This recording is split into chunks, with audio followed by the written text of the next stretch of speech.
Yeah. Like everyone has an ad lib.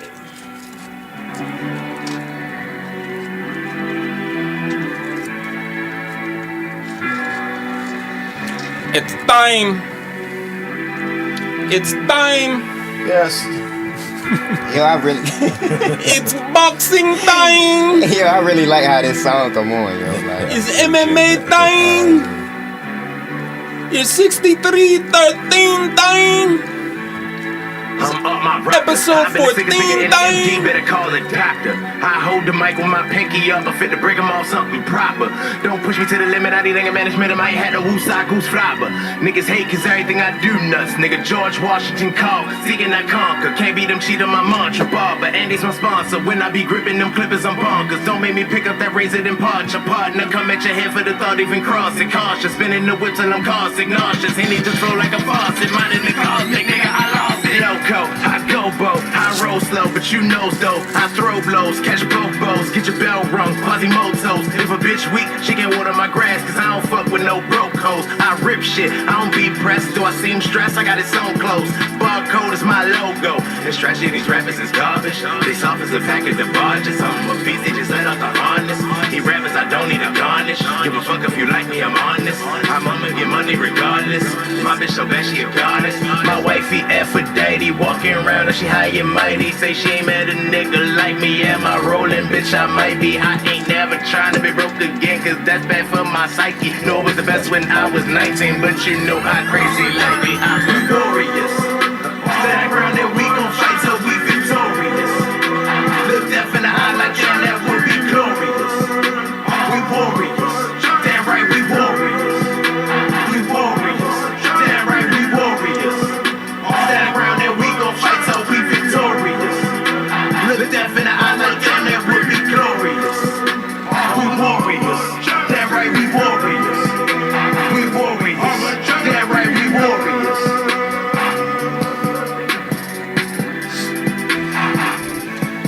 4-4 early. Yeah, 4-4. It's time 4-4. I was It's just, time. I was just hitting y'all up. It's time. I don't know why I keep Boxing saying. time. It's time. I will give you a show Another like you have never, ever seen before. Why? Because I can. Cause I can. What up, everybody? This your boy Cheatham got bars. And this the 6313 podcast. To my left, you got the man with the plan about the motherfucking hands. Yes. JC. And on the boards, you got the most shady Yes. Frankie baby. And then I'm in the out. chat, we got our chat hosts, 4-4, out that bitch. Real What shit. up, my nigga? The third co-host of That the nigga 6313 podcast. 4-4, what it is, baby. Hold We it got down me, for the Bruck chat. POV to pop in the joint for real. We live. HA44. The whole motto of the day is no notes. No notes. So let us know baby.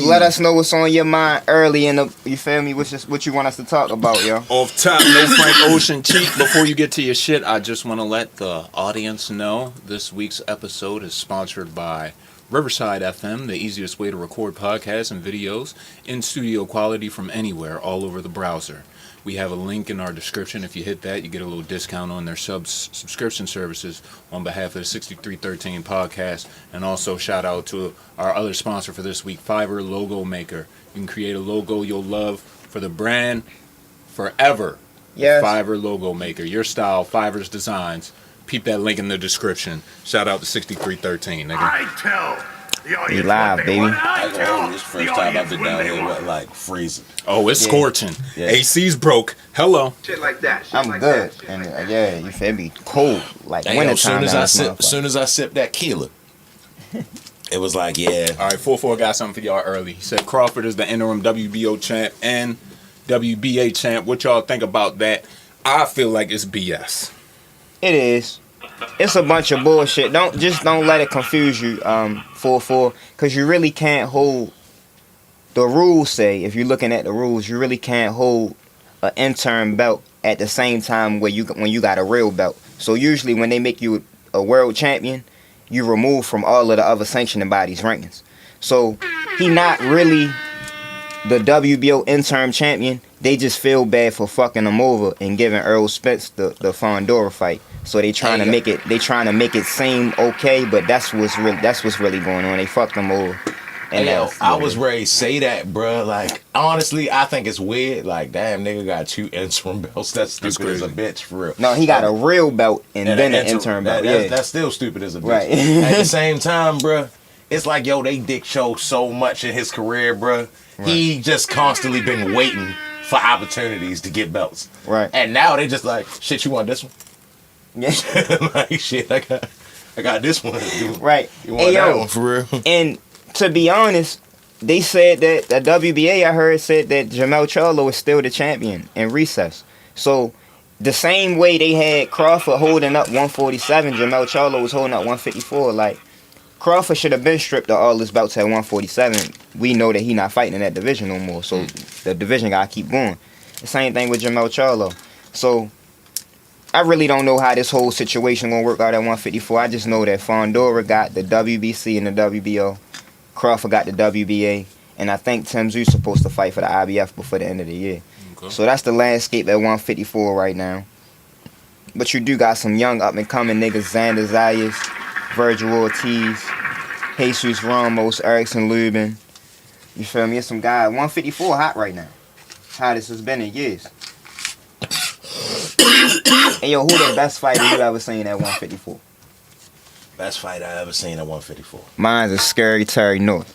Scary Terry. Scary Terry North, you feel me? The best fight I've seen at 154. It had to be like Sugar Ray Leonard or Tommy Hearns. One of them niggas. They went up from 47. 47. Yeah, they was 54. at 54. Yeah, Sugar Ray Leonard was dangerous at 54. Tommy Hearns. Yeah, Tommy Hearns was better at 47, but Mike McCollum. Sugar Ray definitely was like. Am I saying that right? Hey, yo, I think that's a situation where it's like, Tommy Hearns was more dominant with the highlight real knockouts, but he looked like a fucking scarecrow at 147 to me. Like, he looked more filled out when he went to 54 and 60 and shit like that. But when he was at 147, that's when he looked like the Thriller video and shit. yeah, that's exactly. So you know what I'm talking about. Exactly. But when he fought Marvin Hagler, he looked full. Like, you know what I'm saying? He looked filled out for real. Like, his frame could fill out. 44 says, if fighters that's been fighting for that spot for years as a contender, this nigga's a champ and he just got there. I feel like if he chose the WBA belt, that's not the WBO problem no more. Exactly. Yeah. Yeah. So I wouldn't argue with that. yeah. So you really, they supposed to remove you from all the other sanctioning bodies when you become a champion. So he not supposed to have none of the other belts other than the WBA right now, unless you unifying. But yeah, it's just a bunch of stupid shit. You know, sometimes they make up belts or they just try to cater everybody and be everybody's friend instead of having a set of rules and standing on that set of rules. Mm-hmm. Episode 1. Real that shit. was like the first 3 episodes. Having a set of rules and standing on a set of rules. Like, I don't know why. Basically, though, with the sanctioning bodies, the message that I get from this is they are saying, we want Crawford to unify this division, and we not gonna let y'all niggas duck him. That's what I get from it, but at the same time, it's some stupid shit. Hey yo, we've been saying it literally since episode 1. Boxing would be a way better place if it was the same rules in every state. I've been ashing in the trash a lot. But if it was the same rule, my bad, bro. If it's the same rules every state, right? You get what I'm saying? Then boxing is way more harmonious. Mm-hmm. Like if it's 3 knockdown rule everywhere, if it's standing 8 count everywhere, you get what I'm saying? I mean, and granted, that's something that's UFC not even doing that for real, because some states you can have a hand down and still get kneed. You get what I'm saying? Some states you gotta have 2 hands down to be like to avoid the knees for real. Some states like nigga knee that nigga. Right. You get what I'm saying? So it's the same way in UFC, but it's stupid. It's just more jumbled up in boxing. Boxing is like fucking crazy. Ayo, 4-4, like they confuse you with the belts, but this is why I was saying since episode 1, the process of every undisputed champion. When you win all of the belts, you keep the ring magazine belt and you vacate all the rest of the belts. So it stopped this confusion, because you literally have a whole division full of interim champions. Yeah. that's not looking to fight each other because they like, well, why I'm going? We not even really unifying yet. You get Honestly, what I'm saying? I think the concept of an interim belt is crazy. Yeah, you If shouldn't the even have a belt. Yeah, you don't have a belt. And if the champion hurt to the point where he can't defend that bitch, bro, get that motherfucker up. Yeah. Like, you gotta go win that bitch again. You can't defend it. If you're not physically capable of doing it, then you not the champion no more. It's like, did you ever start watching Spartacus? Not yet. Hey yo, watch how they carry niggas when they get hurt and they can't fight for real. Like, nigga just got his whole head almost cut off. Nigga like, but yeah, you ain't even a fighter no more. You just a bitch ass nigga. You ain't even fit to fight. Speaking bro. to Like, your point, watch how they treat the champion when he get hurt, my nigga. Right.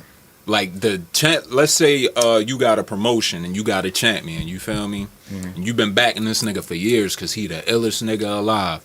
Once that nigga show the slightest hint of weakness, new champion. nigga, New champion. we looking for another We nigga. don't like you no more, Crixus. We like you, Spartacus. yeah, you good. Like- You just hurt. You going heel. Yeah. They looking for the way to make money with the new nigga. Yeah, now. yeah, sure. And they really use you as the 44 sheep. says, I understand the interim belt the way the UFC does it. Boxing a motherfucker will defend an interim title for 2 to 3 years. But hey, real yo, shit. even Tank did it. Tank did it. Hey, 44 though. Hey, look. UFC be tripping with the interim belt too. The nigga Tony Ferguson been the interim champion for the same division twice and never lost that bitch. Hey, yo, It's like, how you do that? Like, Hey yo, but how listen you though, Tank came to 135 and his first fight was Gambo. Right? Yeah. How long ago was that fight? That was at least 5-6 years ago. A little while ago. He never fought for the real belt. He only the real champion now because Devin Haney vacated the belts and they elevated him to real champion. Right. He never had the real belt. Like, that shit is crazy. Tank the biggest motherfucker we know in boxing damn near, and he had the intern belt this whole time. Hey yo, So just don't let it confuse your mind, bro. And then I also think it's stupid as fuck that somebody would defend an interim belt. Like, it seemed like you got the interim belt, right? Frank, you got the interim belt, Right. my nigga. So you are the champion in recess right now. But if I lose, but nah, nigga, your next fight should be yo. facts. You get what I'm saying? Even if you do lose that bitch, you was the interim champion first, bro. But what happens to the belt if I lose? Then that nigga got the interim He's just belt. the interim champ. Yeah. That's crazy. And That's then- so stupid. And then you got a situation like this, right? Canelo and Berlanga Ray fight. Berlanga. You always say that. So, Canelo, Berlanga took the WBA route, right? So his last fight, he got a knockout. They made him the #1 contender to the WBA.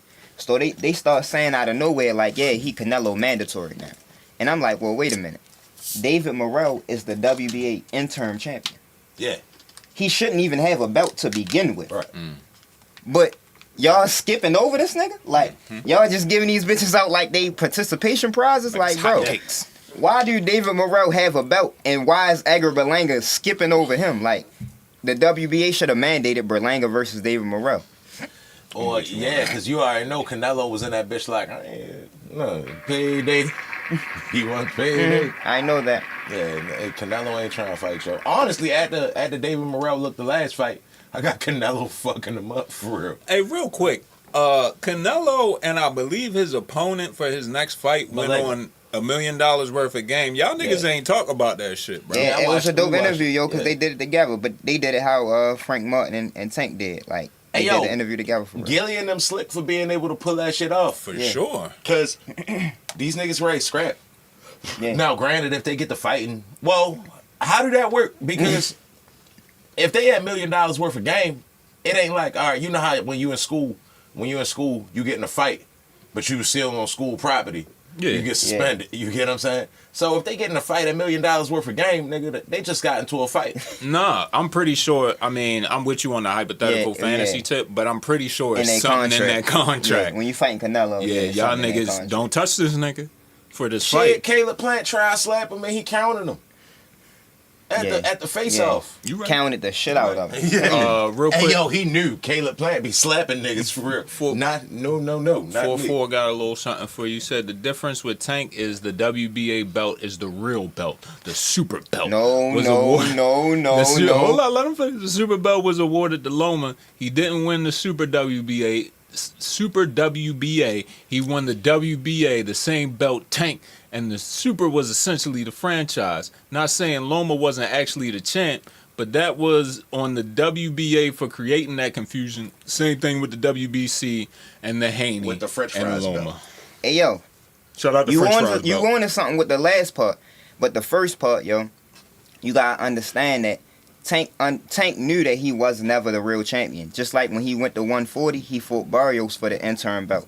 Josh Taylor was the real champion because Tank is who he is. You get what I'm saying? Anytime that he would have contacted the WBA or his team would have contacted the WBA for him to fight the real champion, who was Lomachenko, and then it was Teofimo, and then it was Kambosos, and then it was Devin Haney. Whatever one he wanted to fight, he could have fought them guys if he wanted to. You feel me? And I'm not saying that he's he the bag, right? I'm not. Or is it because he the champ? It's Because because he would have beat the dog shit out Kambosos. it's just the fact that So it's both. he would have been any of their biggest fights anytime that he said that he wanted to fight So those he's guys. the bag. You get what I'm saying? So the WBA would have activated that if he would have said it. And I'm not saying that he ducked none of them guys, but I'm saying that he didn't actively. All of them guys had all of the belts. He never actively pursued any of them fights. You get what I'm saying? So at the end of the day, I ain't worrying about what the belt called. It's the interim belt when you really think about it. If it's a nigga that's higher than him, that's ranked higher than him in that sanctioning body. I like it's the it. interim belt. I like it. Hey, yo, but that's why I always say, yo, boxing gotta pick one, yo. Is it the ranking system? Is it the belts? Is it the money? Like, pick that shit for real. Make the ranking systems based off the money for real. But So how you think I like that. how I you like think that. that how you in on the 6313 rankings, how would you have that? Like if you was running boxing. if How I'm would you running have- boxing, I'm doing straight ranking system. You get what I'm saying? Like, cause what's the purpose of having it? You feel what I'm saying? Like, if you the guy, then you gonna beat all these niggas. You get what I'm saying? You gonna work your way up, and Yeah. then the dudes that's supposed to be the guy that ain't that didn't work their way Yeah. up. It just wasn't meant for you. Like, yeah. That's a Rocky movie. Hey, You get what I'm saying? what up, But- Sean J? And, Shout out Champ. champ, two times. And yo, and I think that I think that where certain promoters go wrong at is that when they find a young kid and he might be marketable, right? They think that everybody is supposed to be a superstar. But in certain instances, we done seen in boxing and in UFC, a guy might be marketable as shit and never win the title, but he still sell out arenas. You get what I'm saying? He's still like a fan favorite. Like, you feel me? Like sometimes a guy might just be a gatekeeper. Like, I think Berlanga might be that kind of guy. Yeah. I think Berlanga can get knocked out by Canelo and still be in big fights after this. You get what I'm saying? But maybe because he got this fight, but before then, no. he's still a bigger fight than y'all thinking, bro. He a young kid from New York and you got the Puerto Ricans behind him. It's a decent fight, yo. It's just that we know that Canelo is ducking Benavidez. You get what I'm saying? So that's the elephant in the room that everybody is looking at. But Berlanga not a bad fight. You feel me? And Munguia wasn't a bad fight. Hey yo, if I'm in charge, I keep a microphone way far away from Berlanga for real. This nigga sounds stupid, bro. Just sit there and look mean, yo, and throw hands, bro. Don't say nothing, cause I the got fuck. a question. This is a personal question. Is ducking a fight the worst out of ring thing you can do as a boxer? Out of ring? Yeah. Ducking a fight. I feel like all like the stars. blatant ducking though. Like Yeah. blatant duck. Like not no I gotta duck a maneuver Yeah. for my promotion and shit like right, that. but blatant duck. a Yeah, blatant I would duck. say think the it's worst- the best. I think it's the worst thing you can do. I would say the worst is actually scheduling the fight and backing out the fight. Ooh, I like that, G. Okay. Like, That's worse ducking than is the duck. one thing. Yeah. But like saying like, all right, yeah, we can do it, and then they've got the Scheduling promotion going on, Right. and you in camp, Right. halfway through camp, I'll And be like, then a who's done that? nigga pull out with no what's the name? Demetrius Andre. Demetrius Andre. Hey yo, but then a nigga pull out with no intentions on rescheduling them. Right. Yeah. Nigga just pull out like, all right, yeah, I'ma pull out. I'm injured. Psych. Psych. I'm injured. We gonna come back 3 months later. Like, nah, I'm just pulling out. I'ma holler at you. Ola 44 says a lot of outer ring things you can do that's worse. For example, Ryan dissed the whole race and religion, nigga. Let's talk about it. Hey, well, yeah, hey, look, 4-4. That's why, hey, short. That's why I fuck with you, shorty. Because, yeah. Hey, yo, I honestly think, like, I take everything Ryan said with a grain of salt. He is just literally just saying things. Yeah, like Like- keeping his name in the algorithm. Yeah, I honestly think that he's trying his best Conor McGregor rendition. You get what I'm saying? Like, I don't think he mean none of this shit for real. You could tell by how bipolar it is. It's like yo, get on the microphone and be like, oh, glory to God, cause Jesus and all this other stuff, and fuck him, cause suck my dick, I drink beer and cocaine. That's a like, good point. Like, if he really meant that shit and stood on it, that nigga would be getting the bag to do interviews with whoever. You feel me? I'm sure Rogan would have interviewed yo. He was until the steroids thing came up. Until he popped dirty. So now his name dirty. Yeah, and now niggas want to talk. At first, it went from, yo, you just beat Devin Haney. Like, hey, yo, hey, yo, talk to us about it. Yeah. Now it's steroids. What did you do? Well, hey, well, so did you do it on purpose? You get what I'm saying? So now he ain't trying to take no bunch of interviews.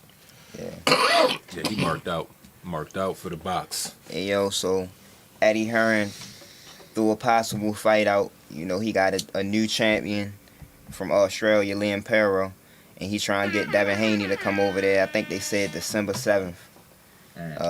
Go back to Australia. You know, he went to Australia twice to fight Kambosos already to win all the belts at 135. Kambosos was Southpaw too? No.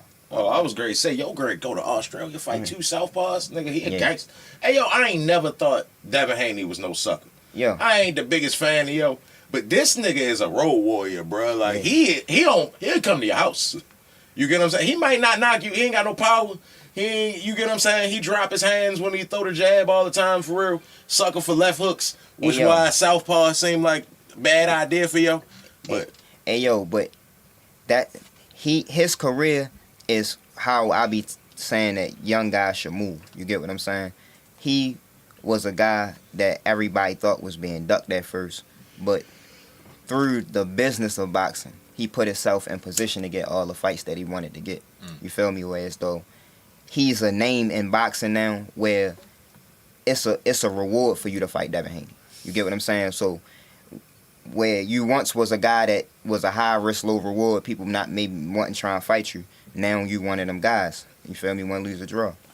I don't think he one of them guys. Okay, but speaking of win, lose, or draw, is he a draw? Can he bring people out? And I feel like you wouldn't keep taking him to fucking Australia if he wasn't a draw there, bro. Hey, yo. No. He would be able to have fights here if he was a draw. He sold out though. He sold out in Oakland, bro, and it ain't been a fight in Oakland in a long time. He sold like 16. He from there. He supposed to sell out there. He can't sell out nowhere else though. Yo, him and Ryan Garcia did pretty good. Yo, Ryan Garcia selling.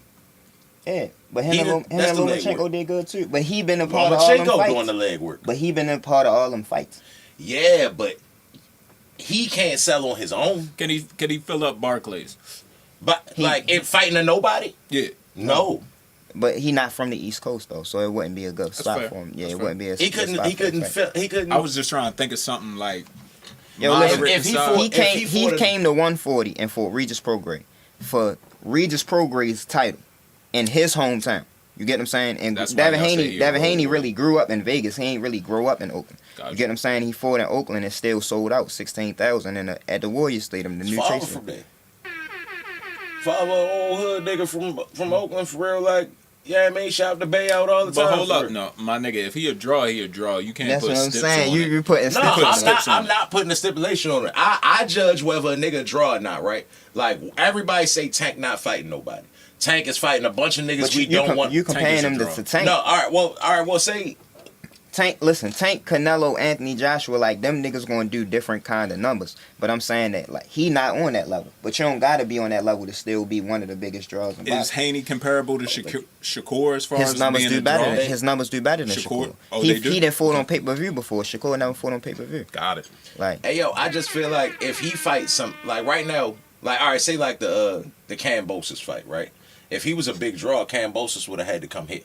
But Kambosos a bigger draw than him. Kambosos was the undisputed champion. Kambosos won the belts, and Lomachenko was supposed to go to Australia. Lomachenko went back to his country to fight in the war, and Devin Haney got the shot. He took the same. Devin Haney just signed the same contract that Lomachenko was supposed to sign. Well, he did sign, but then he went back to his country to fight in the war. Hey, yo, you be in the barbershop just as much as I be, yo. When you in the barbershop, just ask the next 10 people as soon as you walk in the barbershop. Bro, we not talking about how big he is worldwide. We just talking about, is he big in the boxing? Is he he one of the biggest names in boxing. You get what I'm saying? If you talking to a boxing fan, y'all going to bring up Devin Haney name. I don't got you. He killed my point real quick. My point was going to be that more than likely niggas coming in the shop know about boxing. Yeah, you get what I'm saying? Anybody that come in the shop that know about boxing know Devin Haney. That's my whole point. You feel me? JC get mad when I say this for real, but at the same time, it's a real thing. You get what I'm saying? It's the no allows. Like, no allows is like, how come nobody pays no attention to me? Because, bruh, you're a star in track, and that shit only happen every 4 years, and don't really nobody give a fuck about and that you're shit. An asshole. Like, and you're an asshole. But at the same time, I'm saying, like, I don't feel like boxing barely got a star. But you talking about... Got one star. They barely got one star. What I'm saying is you talking about something totally different than what I'm talking about. I'm talking about a nigga like Earl Spence. You might say that he not a star worldwide, but he can sell out 50,000 tickets. No, the point I'm trying to make is you could be a star in your respective sport and not be a star. I get that, but I'm talking just about boxing, bro. I'm not talking about is these niggas can Devin Haney go to any country and be a star. I'm not talking about that. I'm just talking about. Well, but they can't go to any country because they can't even go in this country. So hold on, sell a bunch of Let's tickets. talk about that real quick. What do y'all each consider a star in boxing? I consider a star in boxing is when you reach the level of like your name in the pound for pound list. You are talked about name every day in boxing circles. You feel me? It's certain fighters that we don't talk about on a daily basis, but it's going to be certain names that you bring up on a daily basis, and Devin Haney is one of those names. And my whole point was that he put himself in that position. You get what I'm saying? He signed deals that put himself in position where as though he wasn't able to be ducked. He fought everybody that he wanted to fight. Now he definitely go find the smoke. The point I just was trying to make is like just because you're a star in your sport don't mean you get what I'm saying. Like so like all right, you could be a star in your sport, right? Mm-hmm. And nobody know who you are. Facts. And like Jason Tatum, you can Jason Tatum can't go to Walmart, but Devin Haney can go to Walmart. Okay. Take his chains off and all that other stuff and tell him go in that bitch and go get a bag of apples and come back. I bet you he'd do that shit without nobody bothering him. So what do you consider to be a star in boxing? And then I got shit from the chat. Like, that's what I said. It's a difference between a star in your respective sport. Like, all right, now, yes, he is a star in boxing. But I'm just saying, like, when you compare that to other stars, how much weight does that hold? Because really, boxing ain't that big of a sport in the U.S. right now.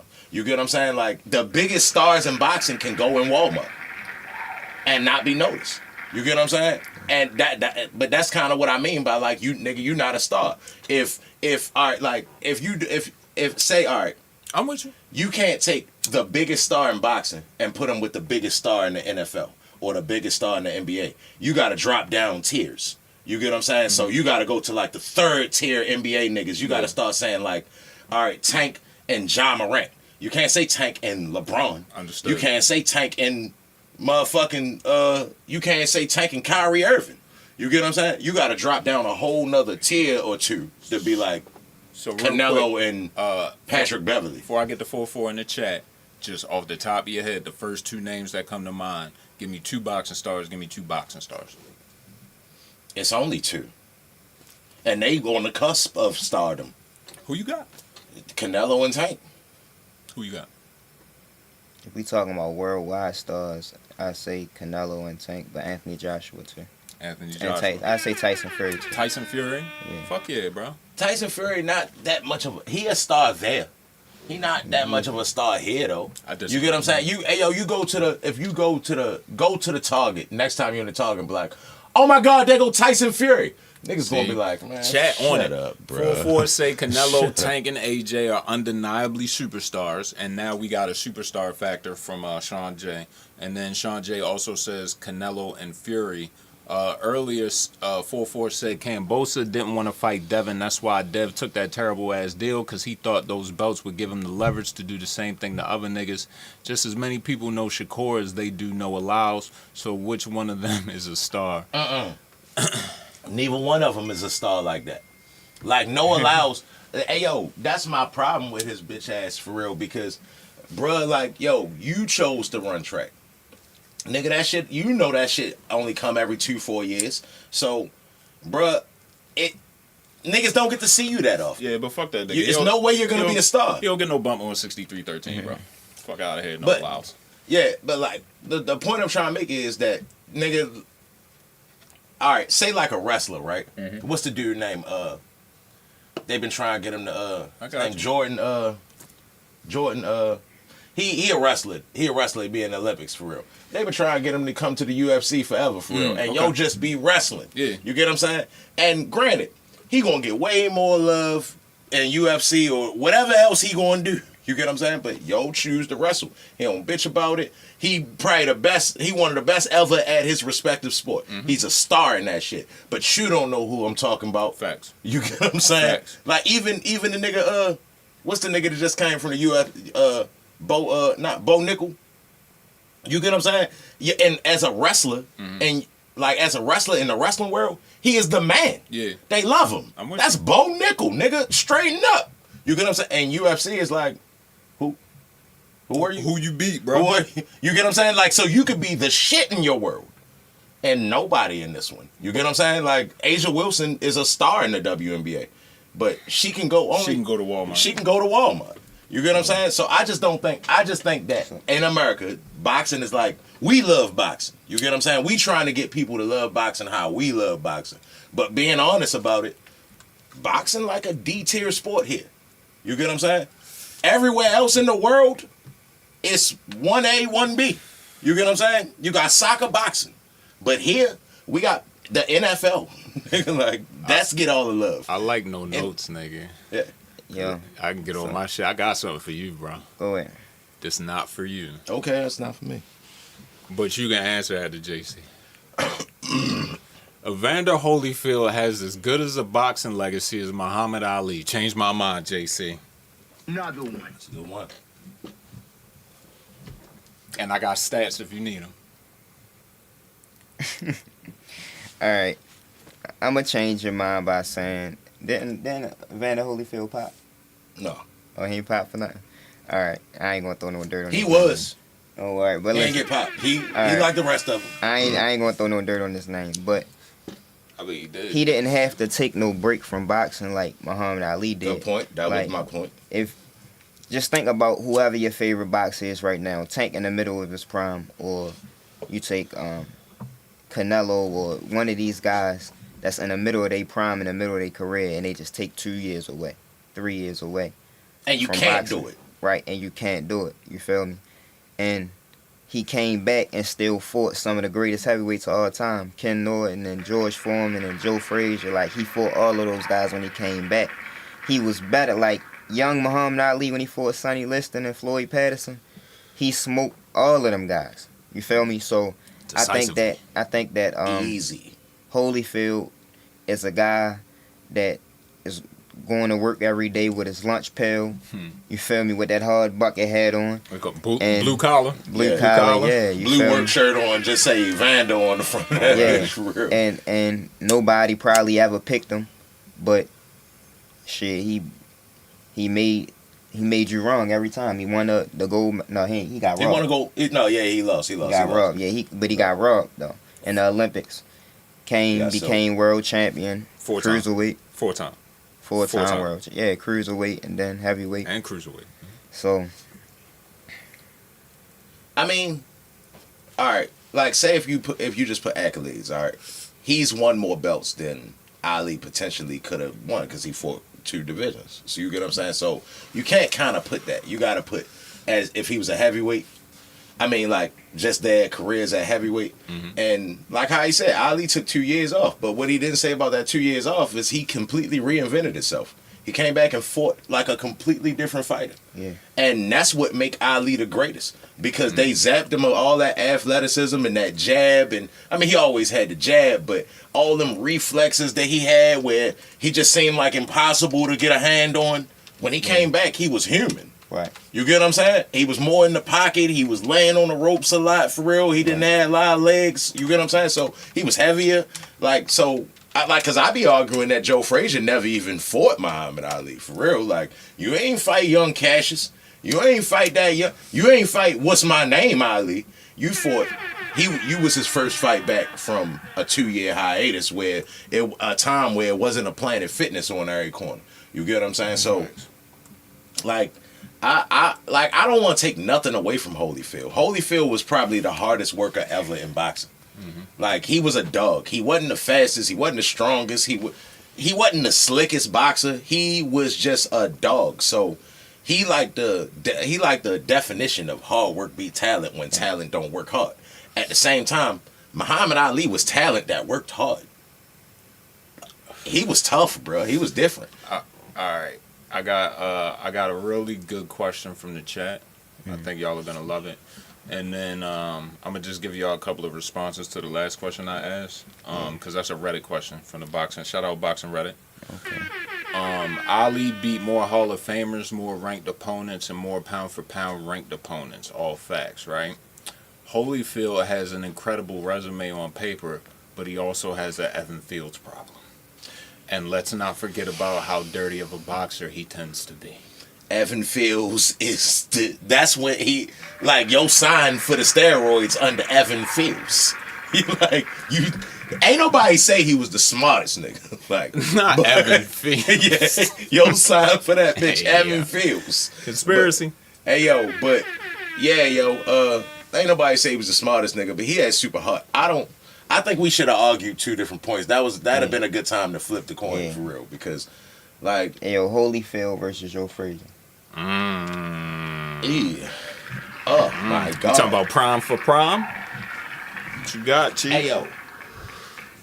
That's 2 niggas that's gonna hit you back. You get what I'm saying? Like, that's 2 niggas that you hit me, I'm gonna hit you back. I think that's Evander Holyfield's best attribute as a boxer, was the fact that if you hit him, he's going to hit you back. It ain't no pop, pop, pop. Now let's reset and be boxers. Nah. That second that you think you got the chill, he gonna hit you in your face. You get what I'm saying? So, they 2 dogs, bro. I'm gonna go with Joe Frazier. It depends on if Evander Holyfield talked to his mother or not before the fight. Cause if mama say go beat him, then he gonna win. Like, Yo said, and when I fought Mike Tyson, she said, you better go in there and beat that boy. I said, yes, ma'am. And what do you know? I went in there and whooped him. Like, bruh, did you see him when he was on he was on the Mike Tyson podcast. Yo said, mama said more than Bobby Boucher. He sat in front of Mike and told Mike, hey bro, this why I whooped your ass. Cause my mom told me to. And then looked at the nigga next to him and said, cause them other niggas was scared of him. Like, cause everybody else was scared of him. I wasn't scared of him. Mike Tyson sitting there like he wasn't. Nigga wasn't scared. I had to fight the nigga. Yeah. All right. From the chat, this from Sean J. Shout out Sean J. Is boxing D tier because it's not just one professional league for it? For example, the NBA, NFL, UFC. That's exactly what it is. It's like, that's what I be trying to say. Like, I think these certain niggas in boxing do be stars, but to an extent. And I think that everything being broken up prevent us from knowing who the world champions is. You get what I'm saying? Prevent casual boxing fans from being able to keep up what's going on with boxing. Boxing is the only sport that you can't keep up with because you don't know what to expect next. And it's mad niggas, bro. See, but I would say you don't know what to expect next. Like, whoever your favorite fighter is when he fight, you don't know who he gonna fight next. You probably don't know when he gonna fight next. Like, it's no schedule, it's no list. You feel me?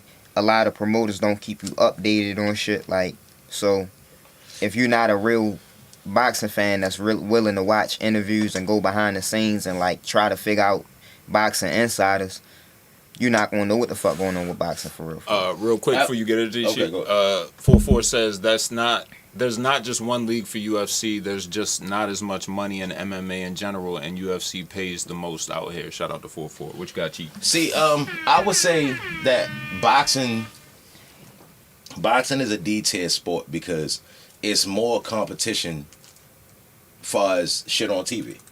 You get what I'm saying? Like, say it's a Saturday night, right? You got an NFL, well, ain't gonna be no NFL game, but say a college football game on. Say Georgia and Alabama about to play.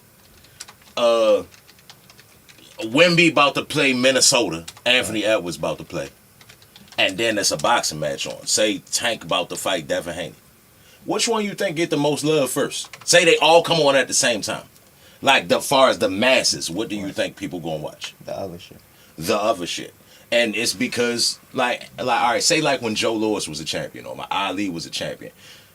Basketball was kind of like on the fringe. It was hurting. They was losing money. You get what I'm saying? The NFL wasn't really doing all that great either. You get what I'm saying? Boxing was the shit. That was the #1 sport here. You get what I'm saying? If you was the heavyweight champion of the world, you was like a superhero. Go to Walmart, you could not go to Walmart if you the heavyweight champion of the world here. But I think I don't know if it was Teddy Atlas or Freddie Roach. I mean, not Freddie Roach. One of them guys was like, the best heavyweights in America are defensive ends and power forwards now. You get what I'm saying? And that's kind of why boxing is down there, because we haven't had somebody to root for in years. You get what I'm saying? As far as like a heavy, we talk about it all the time. Boxing go as the heavyweights go. So if we got a heavyweight here, dominant heavyweight, that's the man. He got charisma. He can talk in front of a microphone, or maybe not. Mike Tyson couldn't talk in front of a microphone, but that nigga was a personality. He just was so intimidating that it was like, and then hearing him talk was like, he just was such an anomaly that he became a figure, right? But we don't got that. You get what I'm saying? We ain't had that in years. That nigga is a linebacker now. I think that's a good point, but I just think that it got to be more structure. I feel like even with boxing not being bigger than the NBA or the NFL, it could still be the third sport and be a big sport, because there's a lot of people in America. Baseball. It's a lot of people it's a lot of people that's going to tune into the sports, but it just got to be more structure with it. You feel me? In all of them sports, you know what they expect. You feel me? It's a playoffs. It's a Super Bowl, it's a finals, it's a, you get what I'm saying, a World Cup. Like, in all of them sports, it's something they expect for the fans, and they know what's coming up. And boxing is no structure. So the biggest fights might be two guys that's not gonna work with each other. So they gonna give us some shit that might still be a good fight, but what's in the best interest for their company. Hey yo, just imagine that for real. Like if the Spurs ain't want to play with the Timberwolves. Nah, the money not adding up. We can't play the Timberwolves because it just they not ain't ready. Enough people gonna come. They not on our level. They young as shit. Fuck out of That's so stupid for real. You get what I'm saying? But 44 says boxing is probably more structurally comparable to soccer. There's so much money to be made in soccer. Nobody will ever monopolize the sport the way the UFC has with MMA or the way the WWE has with wrestling. That's a great comparison, hey, my yo, nigga. Because the chat co-host has spoken, my nigga. Hey, yo, because soccer is a huge sport. That's a great comparison, because soccer is a huge sport, just like boxing worldwide. And other countries is like Cheatham said, soccer, boxing, 1A, 1B. So soccer is a big sport worldwide, but like I'm a casual soccer fan, so I know kind of sort of what's going on, but I don't really know what's going on worldwide because I don't know all the leagues. It's different leagues and it's different shit going on and different international teams. Then at the end of the day, they come together with that FIBA shit and you get what I'm saying? And you feel me? So, but not really, because 4-4 on or something. So the soccer shit is more like, you know how the boxing is here with the promotions and shit? Yeah. Just imagine that for soccer, but it's just in England and Europe and shit. Like Manchester United. Right, they play in the Premier League. Right. But then you got the Premier League A, the Premier League B. Them niggas is trying to get to the regular Premier League. Yeah. I guess like, heavyweight or... And then you got some shit in Brazil. Exactly. And them niggas, they play, but that's their own shit. They don't really interact with them European niggas. I'm talking about like, and even like in FIBA... Until what's it called? The World Cup. World Cup. So the World Cup is more country shit. So the best niggas from your country just go out and ball and shit. You feel me? That's another. It's its own thing. That's what I'm saying. But I'm saying that's the one difference that, like, cause I get the analogy. I ain't even like debating against the analogy, but I would say that's the one difference. Because boxing, like, say if in the Olympics, it was professionals. Yeah. That would be the Super Bowl. But that's not what the Yeah. Sheik trying to do with the 5v5s and shit. That's he what trying, that's but what this he nigga trying. losing money for real. Like this nigga 20 in the hole. Facts. Yeah. Yo, He 20 in the trying. hole, He for trying, real. bro. And that little 20 ain't bothering yo for us to be So- talking about it like that. But he, but Math is math. all the promoters not losing money though. You feel Right. me? Like he overpaying for the cards. You get what I'm saying? So Yeah. he doing shit that real boxing fans like dream of, but in reality, like he overdoing it on the cards. That's why he losing money. But he in a situation financially where as though he willing to take the loss to promote Riyadh season. Riyadh season is something big that go on in Saudi Arabia. He just trying to promote it worldwide, so he willing to take the loss to do that. But the regular promoters not losing money, but that's why they be careful with the matchups that they make. But it's still hey yo, if you got 20 million in marketing to just lose for real, I mean, what he do? That hey yo, what you think he'd have been doing with that 20 million that he just wasted on boxing? What you think he'd have been doing? That nigga would have got a gold plated tiger or something like that for real anyway.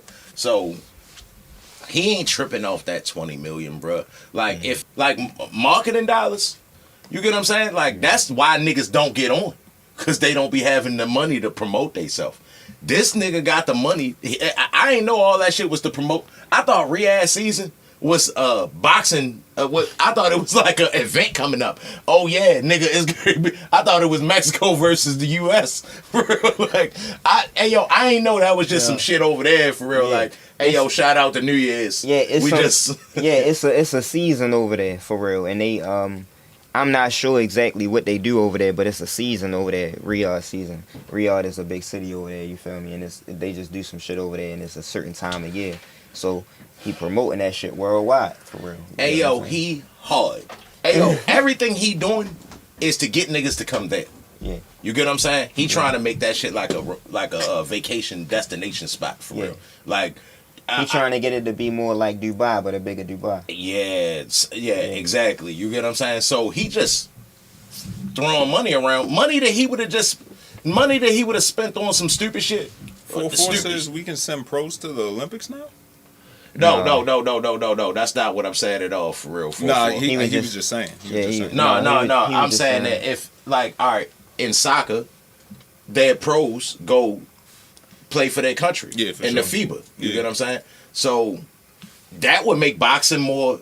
Yeah. You get what I'm saying? More watchable for real. Like if that was the case, And more recognizable. more recognizable worldwide for real. Do the World But Cup yeah, of boxing. we because the Niggas shook. boxers in the Olympics this year that we sent was weak as shit for real. Like think it's so? like, bro, I don't think none of y'all gonna be pros for real. Hey, yo, like, but if y'all is, y'all gonna be weak as shit. I think it's more so like if you let's just say Tank fought Shakur next, right? Let's say that fight was scheduled to happen next, and then after that fight, you know the winner of that fight is gonna fight Lomachenko. You feel me? Like, you know, Devin Haney coming up. If he win, he gonna fight Teofimo. Like, if you just knew what to expect, it'll have everybody more on the same page. Because I think boxing, numbers wise, is not doing great right now because everybody's still in the fights. That's the biggest thing about it. You feel me? Like a lot of people watching the fights, but ain't paying for them. You get what I'm Right. saying? So I think it's still a big sport. You feel me? You just gotta find a way to get it all on one accord. Hey yo, as Americans, yo, we have so much shit to draw our attention. So some niggas don't even like sports. That's a lot of people on earth. Yeah. You get what I'm saying? So the fact that you a sport where if you ask a little kid, hey yo, what you want to be when you grow up? Nobody's saying a champion no more. You get what I'm saying? When I was younger, niggas wanted to be the heavyweight champion or Right. you get what I'm saying? I want to be a champion of the world.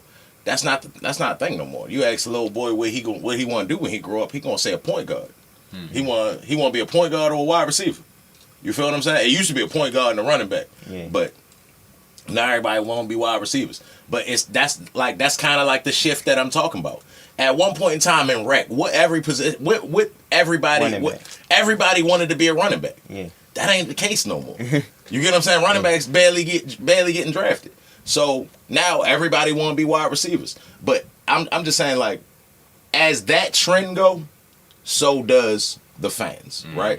So right now, it ain't no little kids growing up saying, I want a box, unless they live across the street from the gym.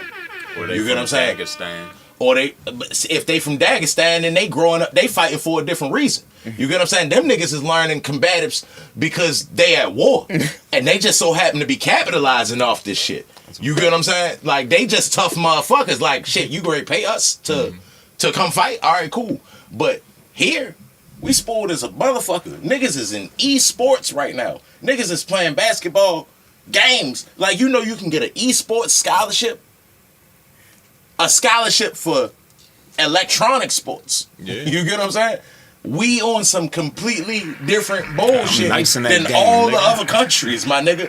We got so much shit to care about, to entertain. To entertain us. So niggas ain't trying to be getting hit in the face. We soft now, for real. Like, niggas soft. And CTE. Hey, yo. Look, man. We gonna talk about Brian Norman Jr. Let's get it. versus Boots. Okay. You feel me? So they started negotiations from Hot down here, ain't it? Yeah, I ain't never complained it was hot down here, for real. It's normally freezing, but you get what I'm saying? It just is what it is. 13, nigga. I love it here. Hey yo, so they started negotiations from my understanding. It's going back and forth right now. But this a fight. I think this one of the best fights in the division, you feel me? It's a fight to make. Hey, yo, I got See- the tissue on my face? Nah. Because that shit broke all up. Yeah, it's two young guys though. In their prime or approaching their prime. And who we talking about again? Boots. Brian Norman Jr. Okay. and Boots. And Boots. Yeah. Let's get it. So what you think about that fight, you? I remember when I was like, I'm about to go dive into Brian Norman Jr. and do a whole bunch of research. Deep dive. I went to sleep. Oh, shit. Yeah, so that's that. I ain't, you get what I'm saying? Like, I ain't lie. You get what I'm saying? I went to sleep. I seen a little bit of yo for real, but not enough to give no like in depth. real breakdown. Yeah, like I'm gonna be Yo, capping if I it's give a gonna be- breakdown. Yo like the fight for real. You get what I'm saying? It's gonna be a scrap. Like I seen an interview from yo for real, like yo look like a lead nigga for real. Like he looked like one of them niggas for real, but hey yo, I'm trying to tell you, he done ate a paint chip before. Haven't we all? I ain't Nah. He look a little aggressive. I'm about to watch these Giovanni that's his last fight. Santellini That's the one. highlights. That's when they became champion. Yeah, he look kind of sharp, bro. I ain't gonna hold you. So, yeah, I think Boots will stop him though. Like mid to late rounds, somewhere between like 8 and 10. You calling that knockout?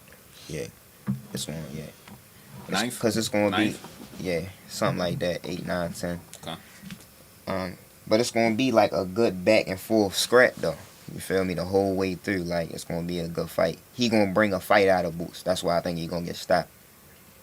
He gonna bring a fight out of Boots. You feel me? So Does Boots have good defense? Because this nigga looks kind of subpar in that department. Boots got great defense. Yeah. He has like amazing defense. 44 says Brian Norman is kind of like Sean Porter though, but You said that. But he not that quick. He said that. For real? you said he not that quick. And he leave his face open, bro. Hey yo, I think he like Sean Porter, but I think he got more power than Sean Porter. You feel me? More power in his punches, more one punch knockout power. Like, but he don't move his head enough. You feel me? So he like to set. Tears. I think he fight like Regis a little bit, but he right hand. He orthodox. hey, yo, I'm with the JC. crazy This thing- nigga's getting knocked out, bro. The crazy thing about Regis is like, all right, like that last Devin fight, everybody want to talk about how bad he is, right? Yeah. But when I first seen Regis, like I love Joe's style. It was kind of like if you look at like how Joe Lewis and them used to shoulder roll for real. He fighting like a old school type style of boxing. You get what I'm saying? Like he just kind of roll with the shit and counter why he rolling for real. Yeah. It ain't like the Philly shell roll like the Floyd shit, but it's kind of like Brandon Jacobs. Brandon Jacobs fight the same way for real.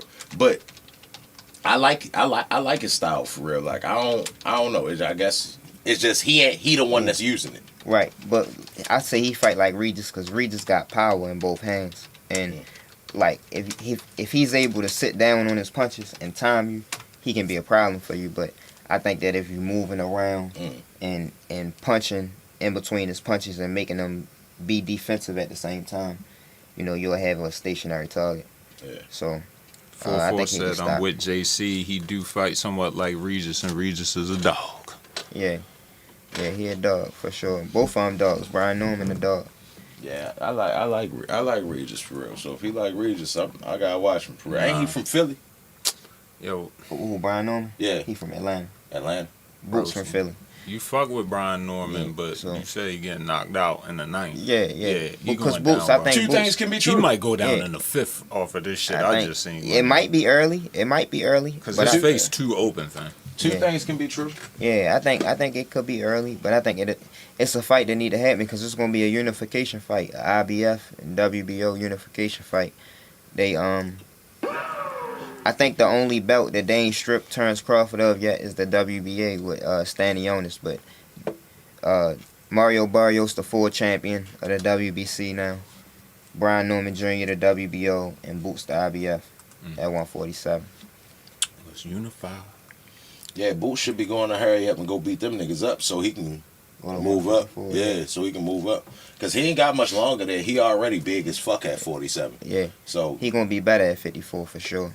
He gonna be good at 162, you feel me? But he gonna be good, definitely 154 gonna be good for him. So you think every time a nigga move up, he become his best self?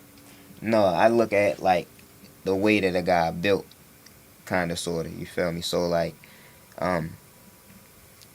sometimes you can move up. Like, if it's a big money fight, you see guys move up beyond where they should be fighting at. You feel me?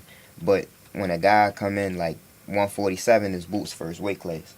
But when you see him walking around, you see him in interviews and shit, you know he not 147. You know he probably walk around 170, 175, some shit like that. So 154 gonna be way more comfortable for him.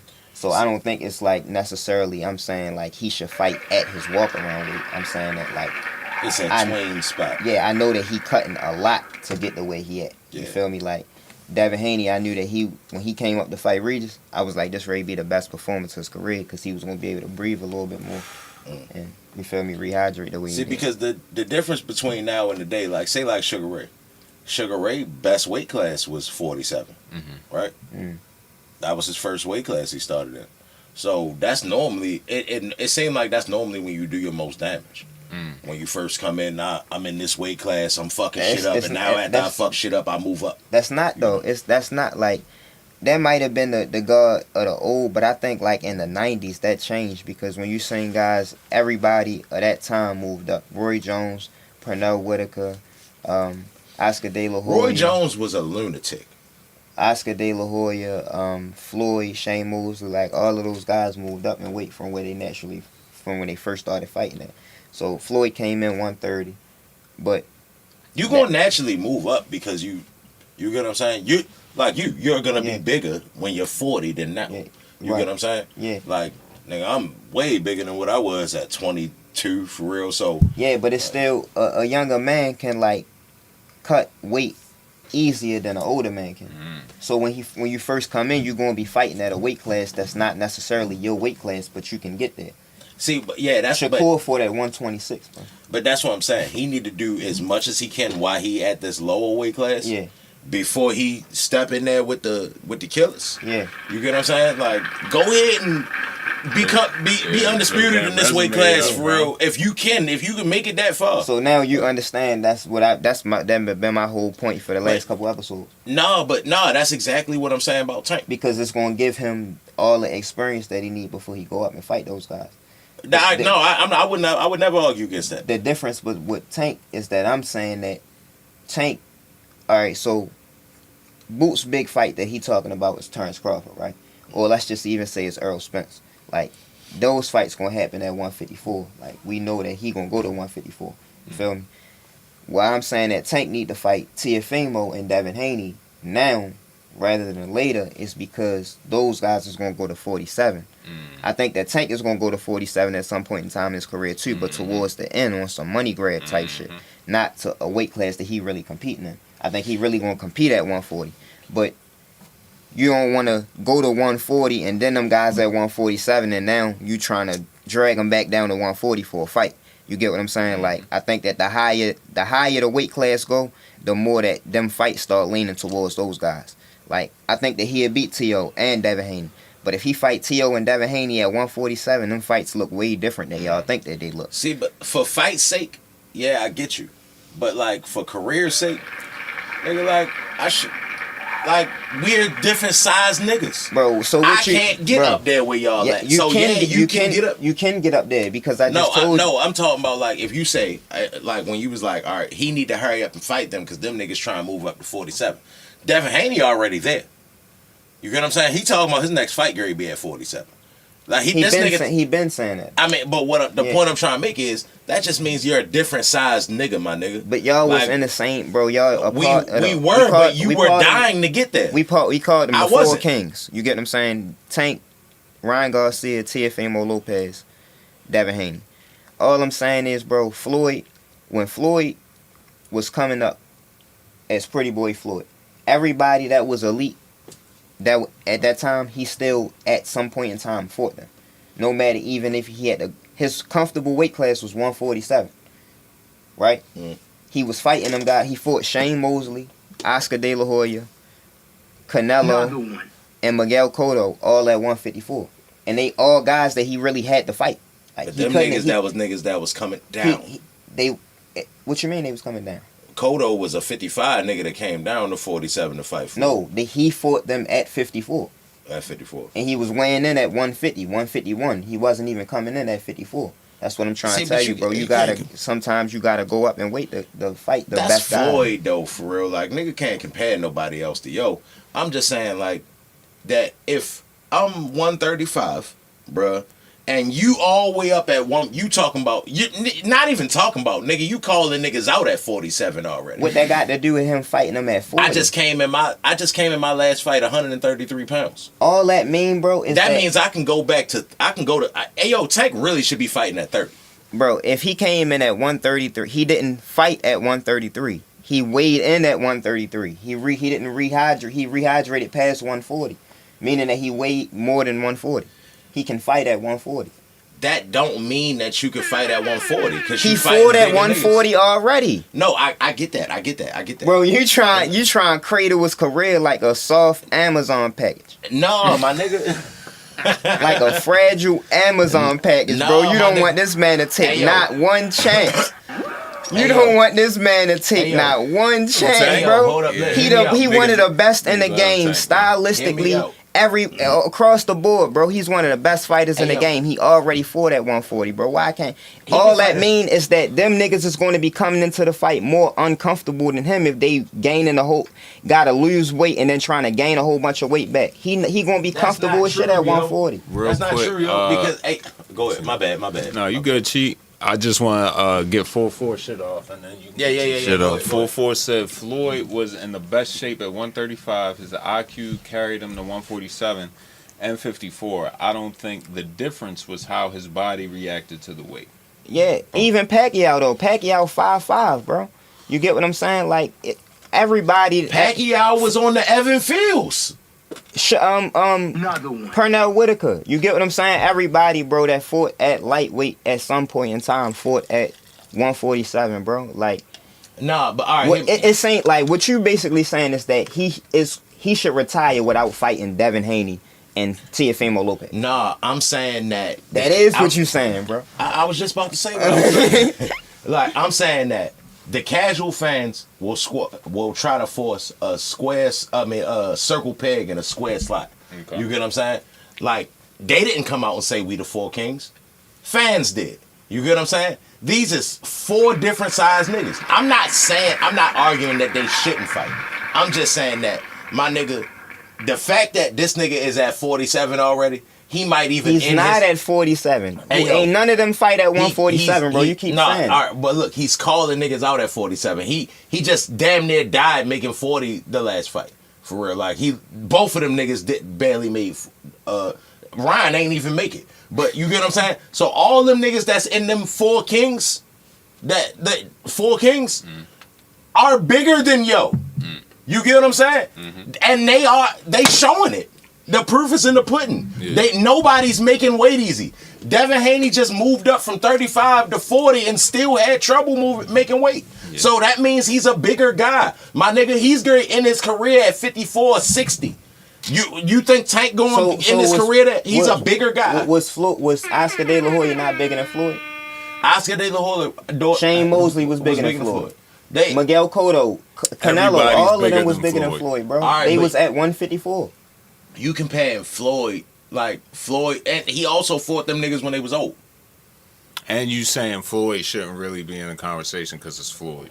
It's Floyd. It's like, it's like saying, Michael Jordan did it. Yeah. Like, all right, nigga, it's Michael Jordan. We talking about the average boxer. Not the average boxer, bro.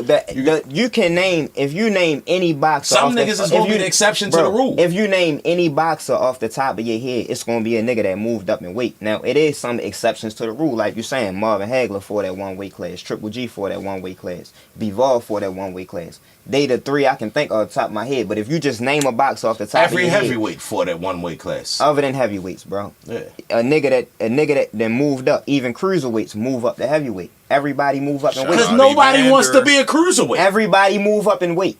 Nobody stays at the who can you name that started at 135 and they fought their whole career at 135? I cannot name one person. Did Prince move up in weight? He came from 122 to 126, but his career wasn't that long.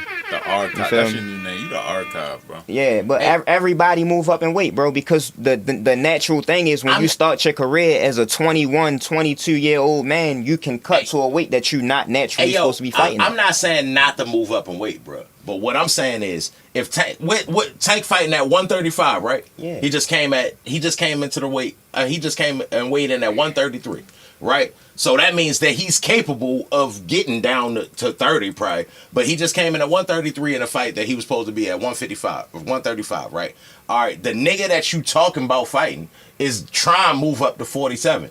Nigga, like, I can see him moving up to 40, but bro, if the timing don't add up, if you gotta move up there, my nigga, then that's your fucking fault. I'm saying, you talking about something totally different. I'm saying, why don't the timing work out if he can fight them guys right now? If he can fight Teofimo right now. He could fight them niggas right now. He fought Mario Barrios that's bigger than Teofimo. Because you cradling his career like a fragile Amazon pack.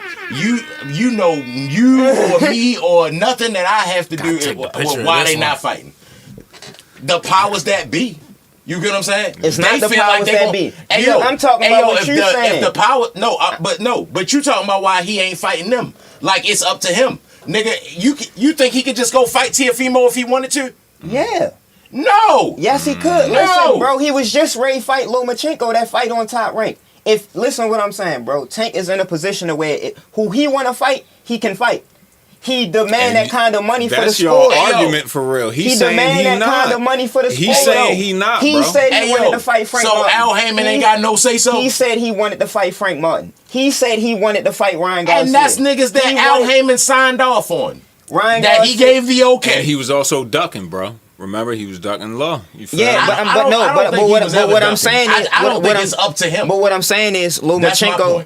What I'm saying is, Lomachenko, and it wasn't up to him then, bro. If you remember the whole fallout that he had with Floyd, he not with the money team no more, but he still do business with Al Heyman. You get what I'm saying? He in more control of his career now. I'm not saying that Al Heyman don't got no say so. He the promoter. But I'm saying Al that Heyman has all Tank the say, control. bro, Canelo say who he wanna fight. Tank say who he wanna fight. Al Heyman don't tell Tank nothing. Tank, you think that's the truth? Yes, I know that's the truth. Hold on, we gonna fight who he want to fight, bro. We're gonna come back to that. I got Al some shit from the Heyman chat. tell him everything. Real quick. That's why he left Floyd, not Al. My nigga Vladi says sometimes the greats gotta move around for legacy, not just Floyd. But even the 80s, Sugar Roberto and Hitman was moving around to make those fights. Everybody, bro, them niggas is the first. Go ahead. My fault, my nigga. I ain't mean to cut you off, broski. Go ahead. 44 said Floyd was in the best shape at 135. All right, I already read that one. I agree with both of y'all for real. They all different size niggas, no Frank Ocean, which is why they should fight now. But if Dev and Tio were to move up in the near future, before or at the same time as Tank, that's not Tank's fault. Also, Tank started at 126. Yeah. I Right. doubt if he'll ever get to 147, except for maybe a money grab. Shakur like started at JC 126. said. Shout out to You get what I'm Chat. saying? Appreciate Shakur y'all. started at Adrian Broner started at See, 126. Shout out my but nigga then AB. it's the other red tape. Adrian Broner started at 126. No, my but look, nigga. but when you Nigga, say, AB. all right, Shakur, all right, everybody want Tank to fight Shakur. Now you got the other red tape. Them niggas not signing off on this shit because this nigga don't sell no tickets, and that ain't got nothing to do with us. I'm just I'm with saying both that of if y'all, the bro. weight, weight don't add up at the same time as the money, then Bro, that's it's- not his fault. It's not bro. the money. Is He shouldn't the, have to the- go jump the up money, to go. The money is there for the fight, bro. He was just trying to fight Lomachenko, who's a top ranked fighter, because that's what him and his team. That's what him and his team sell more tickets than them niggas. That's what him and his team wanted, though. He wanted to fight Lomachenko. If him and Shakur could have got on the same page, that would have happened, bro. He's in that position now where he in his prime now. I'm not saying 4 or 5 years ago. I'm saying now, bro. I'm not saying that he called all the shots, but he say what he want to do for the most part, bro. Right, ayo, you really think he make his own decisions? Yes, bro. I just said that. Yes. I don't, yo. I can't lie. I'm kind of with him, bro. Hey, yo, I don't, yo. Like, it's too much money on the line for him to make his own decisions, And my nigga. he's very erratic and He irrational don't at the make time. the decisions, my nigga. Like, Listen, somebody else is like, hey, bro, you fighting yo. Listen, bro. And he like, listen. When you, he fought, you when, fight when, these niggas. when he not fought, them. when he was trying to fight Ryan Garcia, Floyd was getting in the way of that shit, trying to make it, because Floyd still felt sour about how Oscar De La Hoya did him in negotiations. Okay. So this is still Floyd versus Oscar De La Hoya in a different way, I agree right? with that. I agree. He moved Floyd out the way. You get what I'm saying? And said, bro, I'm still the A side. I'm still gonna make majority of the money, but whatever we need to do to make this fight happen, we gonna make this fight happen. So you're saying I'm saying he's calling the I'm shots saying right that now. Al Heyman is his advisor. Yeah. You But- get what I'm saying? but He's Tank his moving the chess advisor. pieces. But Tank, Hey, yo, Al I'm not Heyman saying. somewhere with an Xbox controller for real, hitting up, down, But left, right. he just gave you an example of how Tank is moving the chess Tank, pieces right? now. Tank, bro. Tank say who he want to fight, bro. Like, he's at that point in his career where that's So why if you that's think why if he that's the wanted whole to- that's the whole point of why I'm saying that they need to fight now, because he's in the prime of his career and them guys is going to go to 147. I understand that Teofimo is bigger than him. I understand that Devin Haney is bigger than him, but I'm saying that he's going to be more comfortable at 140 than they are, losing all that weight, having to gain it back, all that shit, looking drained at the weigh-in. That's taking a toll on them. It's not taking a toll on him. That's not necessarily true, because you not at the variable in the equation that you not at is this nigga is used to carrying that weight, not that extra 7 He pounds that already you trying to fought. add on him. That's He fought 5 them- pounds. He It's 5 no, pounds. but he came in his last fight 133. That's why I said the extra 7 pounds. He didn't come in the fight 133. He stepped on the scale 133. But he didn't. But that's not his weight. I'm Then saying why that be there? Floyd weighed when he was fighting at 154. He weighed in at 151. But He why came- be why he be came- at 133 he- if you he if came you in- don't got to? Why are you rehydrating past that if that's your weight? Because no, I'm not saying it's his weight. I'm Sometimes, saying bro, a if nigga he's come in. cutting- Plenty of niggas if that came he's- in 1 pound under. He's before. trying to come in shape, right? His version of in shape.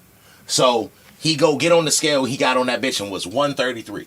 That to me means that he had a great camp, and honestly, he ain't eating no Chick-fil-A nuggets, and he actually doing what he's supposed to do. So he's coming in more to his natural weight. You get what I'm saying? Because he's not he respecting the sport now. You feel what I'm saying? So him coming in at 133 is, I think he leaving the door open for the innerweight situation, if that possibly can happen. Because he is the smallest one of the niggas we talking about. He really supposed to be the weight class under, my nigga. Like him fighting at 35 is him already going up and fighting niggas bigger than him. Yo, 44 says still JC. Hold up. He said he's still lagging. His connection kind of fucked up right now. But the point JC made about AB is exactly why I think Tank will never be at 147. He's a lot smaller than AB, and clearly, AB had no fucking business at 147. And then he fucked blew himself in up with weight up there. because of alcohol. Hey yo, He and that's fucked himself up going up and went like but that's that. my whole. That's like trying to take what I'm saying. And That's taking what I'm saying to the most extreme point. Right. I'm saying that it's AB, hard to go up and then come back down. AB went up like on some unhealthy and I mean, you Fat feel boy me, out shit. of shape shit. You feel me? I'm saying that if you walk around, my nigga, it was in a all access when he was fighting Ryan Garcia 2 weeks before the fight, he was 155. Like, my nigga, he's not a 130. You keep saying, bro, he came in 133. But that's the same he thing I'm didn't saying wait. about He Tank, didn't. though. Like, if Tank, I'm talking if about Tank right now. When niggas be talking about Tank, when they be like, yo, he be 160 in between fights. That's when he was unhealthy and out of shape, eating Chick-fil-A nuggets. Now he's more dedicated to the sport. So Ryan he's Garcia lower was in his weight, last for real. fight. I'm talking about his last fight before Frank Martin. Ryan Garcia was his last fight. He was in great shape for that fight. He was in great shape. He was in 150. amazing He was shape. 150 something 2 weeks before the fight. So he don't weigh 133, bro. That's my whole point. If All you these weigh, ni- if all he these weigh niggas is 150, cutting bro. weight, bro. If he weigh 150, if he walk around 155, right? He walk around in shape 2 weeks before his fight. He in top shape already. Why can't he fight at 140? Cause y'all I'm not cradling saying- I'm his not- career no, like no, a fragile package, bro. You just don't want him to take a shouldn't fight at chance. 140. I'm saying if these niggas is already talking about going up to 47, then it's not his fault if they don't fight. Them niggas is gaining weight, not him. Yeah, that ain't really on y'all. That's all. I'm not saying that he shouldn't move up. I'm saying that 147 is too far. I don't think he ever gonna fight at 140. And it was Ramadan, nigga. Whoever said that shit. That's my point, though. I'm saying that. All right, so if 147 Who is said it was Ramadan? 4-4. Yeah, he was low on weight this time around because it was Ramadan, nigga. Hey yo, that's a Fuck you great talking motherfucking about? point, my nigga. Maybe he not going to be that in that shape next time around. But Hey yo, that so was a great point. if he shouldn't go to 147 and fight him, and they at 140 right now, Teofimo is the lineal champion at 140 right now. Why shouldn't he fight Teofimo next? If he don't have a fight, he don't have a fight at 135. So Teofimo will be his biggest fight. That's the point. Hey yo, you think that if they came to Tank right now, Leonard Ellaby and Al Heyman, they came to Tank right now. Hey yo, all we got is Teofimo. That's what we got. Yo, you gotta fight Teofimo. You think he would be like, no, I don't want to fight y'all. No. It's probably the exact opposite. He probably be like, hey yo, give me Teofimo or one of them niggas for real. And they be like, hey look, all right, logistically, when you think about the numbers, bruh, like, hey yo, when you, all right, they probably doing them like that. I'm saying that. I'm not saying he has zero control over his career. I'm saying that there's a whole lot of money riding on this shit, and that I don't think that they leaving it up to Tank. You get what I'm saying? I'm with you, and I 45% agree I'm with saying, you. what do you? But what, he gave you an I'm example asking recently you, where that nigga moved the chess pieces. But bro. not only that, that's what I'm saying. I'm not saying he don't got complete control. Not only that, bro. I'm saying that. I mean, I'm just saying that you talking about kind of a different subject. I'm saying that Tank can't fight Shakur and Lomachenko, the niggas at 135. So if he can't fight at 135, like if it's no big fight at 135, and you can fight Teofimo, that's gonna be struggling to make weight. Who you think he should fight over Teofimo? I'm not saying that it's a better matchup than them niggas for real, because I want to see him fight Shakur. At the same time, it's not up to me.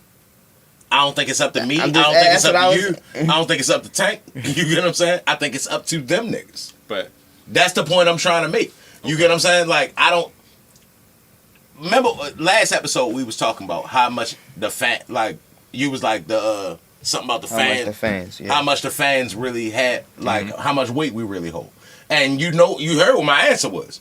I don't think we hold no weight because we paying for the pay-per-views, half of us. You get what I'm saying? Well, a third of us. Yeah. 33.3333% of us. You get what I'm saying? But at the same time, nigga, they the ones spending their money. Them niggas got the last say-so of everything. But when we talking about some shit that makes sense financially and it's a good fight for the fans, that's what it be to us though. It's not to us, cause why wouldn't it be a beneficial fight, bro? That's two. I'm saying to us, we might be looking at the numbers and be like, oh yeah, this is a great fight. Well, this is some. But to To them niggas is like, this is a fucking gamble, and we want you to fight yo. I'll tell you why. That's where we don't see all the fights. Real quick, I kind of feel like the disconnect, and that's kind of the same point you was making earlier when you was like, a lot of niggas don't know Devin Haney, but if we ask niggas in the shop, they'll know because they watch boxing. Right. So he's saying, like, of course, we would want to see that shit. You feel me? Yeah. But he's saying, the difference in what I be talking about is I always think about the boxing, the business side of boxing when I think about matchups that I want to see in boxing today. In the first place. I don't just think about fantasy matchups. Gotcha. Like that's why you said you should do fantasy matchups of today. You get what I'm saying? Yeah. Like, I don't just think of fantasy matchups today because it's a lot of moving pieces. You feel me? Like, the best matchups in every weight class I know some of them matchups not gonna happen. Facts. You feel me? But at the same time, I'm talking like, if it would be one thing if Tank wasn't doing business with Top Rank. You feel me? If he wasn't doing business with Top Rank, I'd be like, all right, I know he probably gonna fight Ryo next, because Ryo, a PBC fighter, he just beat Pitbull Cruz for the belt at 140. That's what 4-4 said. Right? I think he gonna fight Ryo next on PBC. Mm-hmm. But the fact that he was ready to do business with Top Rank mean that he can still, the door is open. The door is open. He can do business over there. You feel me? So I'm not saying that fighting Teofimo is not a gamble. It is. But all great fighters have took a gamble at a time in their career. No. And at this point at Tank career, he has a good resume, but he hasn't took any gambles in his career. You feel me? This would be, if he was to beat Teofimo Lopez, bro, this would be one of them statement victories in his career. When we look back, it's like, damn, bro, you beat him. You beat that guy at that time. I wasn't talking about a gamble for Tank. I'm talking about a gamble for the promoters. I get that. As far as they wallets. Like, are we going to make money with this fight? Is this fight as big as we thinking it is right now? You get what I'm saying? Like, say like Turkey Al-Sheikh. He just had the best card damn near in boxing history in one night. And lost money. But you know Tank. Let me get this out. PBC not with Turkey. Turkey got they got old money. You get what I'm saying? So that little $20 million he lost really ain't nothing to yo. Right. But say he wasn't involved in that, right? Right. And it was just Eddie Hearn and all them niggas. Them niggas would be ready to commit suicide right now. Yeah. You get what I'm saying? So PBC, he like it's still that fine line. Like, bro, are we gonna make money doing this? And like, yeah, we sitting here like, yeah, that's a good business decision. But we not the millionaires. You get what I'm saying? We not the niggas that's putting up our bread. So at the end of the day, it's really up to them niggas. We want to see the fight. But them niggas might look at it as a gamble for their money. I don't think Tank looking at it as a gamble. I think Tank think he can fuck them up for real. But I think them niggas is looking at it like. And but then also, you tried to make two different points, bro. No, I didn't. You did. Because you talking about. He agreeing with you for real. I'm saying that I don't think it's up to Tank for these fights. I think it's up to a bunch of shit other than the boxer. Intangibles. Yeah, you're gonna a bunch of red tape. You get what I'm saying? I don't think like I there are cases where boxers duck another boxer. Mm-hmm. You get what I'm saying? But I think for the most cases, these niggas grow up fighting, and they've been in a bunch of situations where they done fought a nigga that was better than them and had to overcome or whatever. So I don't think these niggas be ducking nobody, especially when it's a money day. Right. This is the best. This is going to be the biggest payday I ever got for real. You get what I'm saying? I think it be the niggas up there that's like, bro, is we going to come up? Right. So he agreeing with you, bro. He just saying on the back end is kind of intangible. No, I totally agree with what he's saying. But what I'm telling him is that boxing is evolving, and Tank is the the pot. yeah, he the pot. You get what I'm saying? But he's the guy that I'm saying is a bigger star than most guys in boxing. Right. So he got more of a demand and more of a say-so when he comes to the negotiating table. But how much is that? But what I'm more. Listen. So what I'm saying. Listen. So it don't matter. Tank and Ryan Garcia and Spence and Crawford both happened on the PBC. Right. That changed the landscape of boxing in a lot of ways, but in a favor for Tank in a lot of ways. Whereas though he demand a certain amount of money when he comes to the table, first of all, but he signed like a 6 or 7 fight deal, and he said that there's certain names in that deal. You get what I'm saying? All of them names that we talking about was in that deal. You feel me? what I'm trying to tell you is that he in his prime right now. We not really probably going to see a better Tank than we seeing right now. He ready to be 30 years old. You feel me? 30, 31, 32. Like these ready be his best years, bro. Like Hey, yo, don't let them niggas go to 47 if you can fight Teofimo right now for the belt and he's struggling to make 140. I don't think Teofimo. I think Teofimo can make 140, but I think he gonna go up to 47 too. You feel me? But I think he can stay at 140 for a couple more fights. But hey, yo, I think Tank can beat all them niggas. I just don't think we gonna see them fights. I think it's been too long. you think he gonna retire without fighting? I don't think we gonna see none of them fights. I feel like you are. I don't think we're gonna. I really do. I don't think we're Especially gonna see. if Bro, Tank boxing continues don't to work beat like niggas, boxing bro. don't work like that, bro. I know. Like sometimes we just be too in the moment. Like the fights we gonna see, even if some of them happen too late, like that's not what we should be vouching for, and that's not what I'm vouching for. But these fights gonna happen. You feel me? I think that Tank and Shakur is gonna happen. I think that Tank we're gonna fight Devin Haney. I think that he gonna fight Teofimo. Hey yo, I'm not discrediting boxing when I say the fight's not gonna happen. I'm saying that, all right, around when they was kids, they was around the same size. Just so happens these niggas is actually bigger. So Yeah, milk, growth hormones, steroids, for whatever reason, I don't care why. But they are bigger guys. So if they just so happen to miss each other, I don't think it's a discredit to none of them niggas. They not too much. They not bigger ways though. They can't fight each other though. That's what I'm saying. Like that's why I keep using the Floyd comparison because he started at 130, but the other niggas that he fought, Oscar De La Hoya and all them guys started at 132. Like all right, because I'm not saying that they too big for the weight classes. They are. You get what I'm saying? They are saying they having trouble making 140. So if this nigga is getting a 135 with flying colors, You saying like it's a risk for him to do it though. No, I think he can beat all them niggas. So I'm not saying it's a risk at all. I'm saying that if this nigga is making 135, right? Ooh.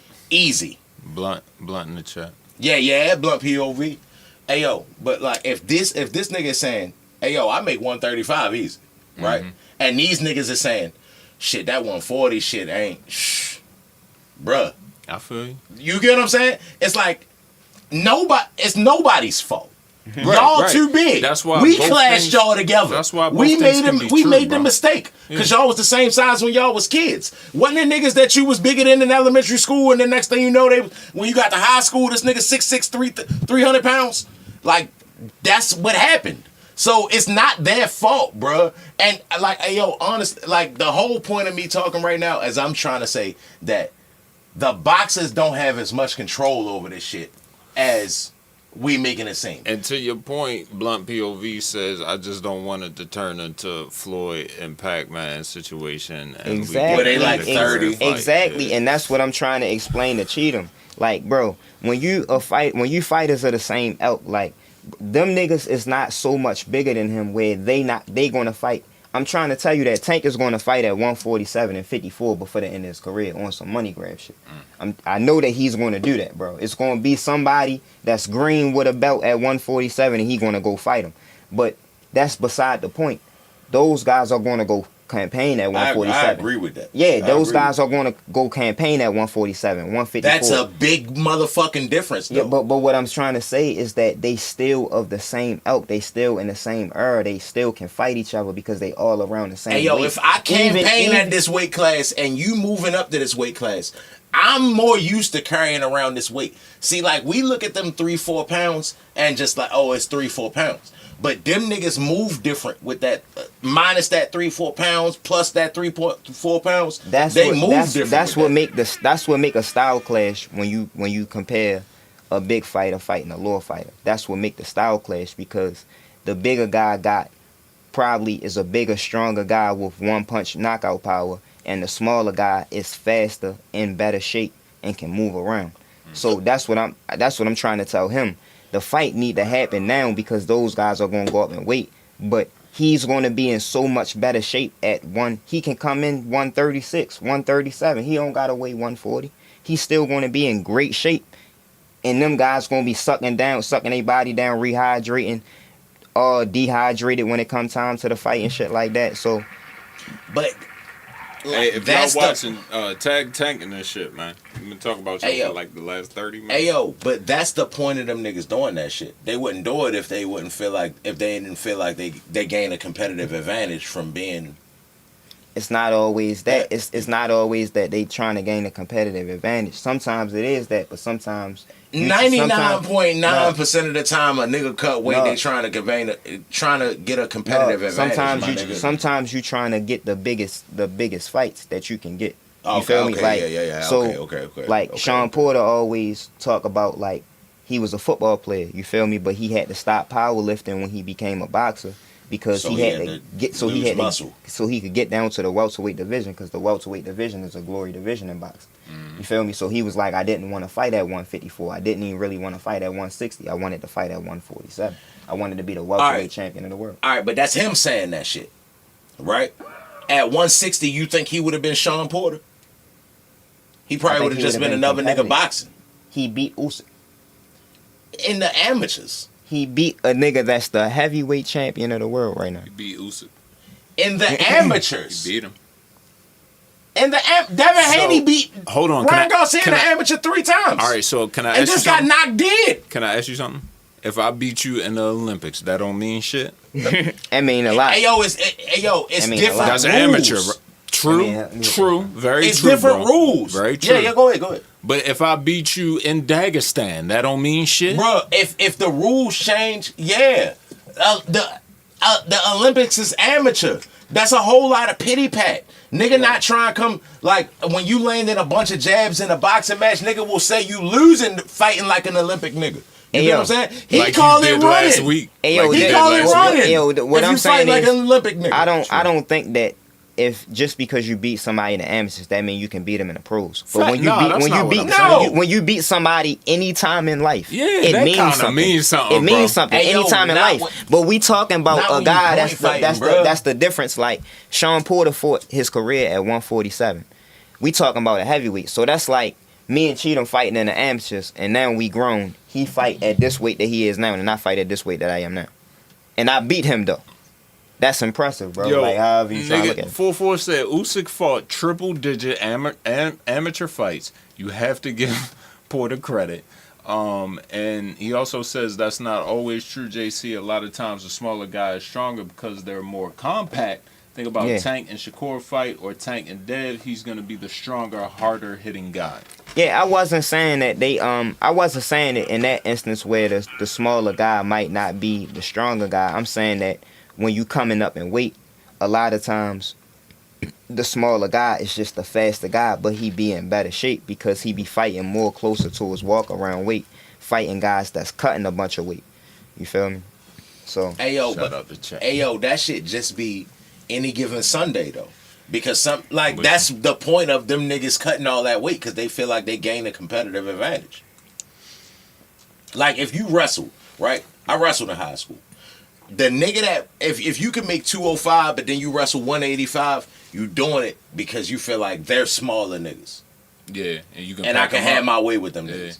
Like you ain't saying you more skilled, but you not trying to wrestle them niggas. But at the same time, you know you gonna pack them. But at the same time, what I'm trying to tell Cheatham is that's you talking about like in high school, and that's what I'm trying to say. I'm talking about like, anything you gotta cut weight. But listen, as a younger man, it's easier to cut weight. To my point earlier. I get that, but why? So, but what I'm saying is, when you cutting all of that weight, it does something to your body, no matter what you're trying to say. Then why do it? If you see, you keep trying to skip over the example. No. I'm saying why? What is the point of cutting weight? Like, why put yourself through that? If you don't feel like you gaining a competitive advantage, like why put yourself through that shit? Like, cause other than getting the money fights. Other than getting the money fights, for real, it's to gain a competitive advantage. Even when you taking that money fight, you still think I'm the bigger nigga. Like, look at Chris Cyborg when she was trying to make weight. She was trying to make 135, and they was like they had her in that tub boiling her like a chicken.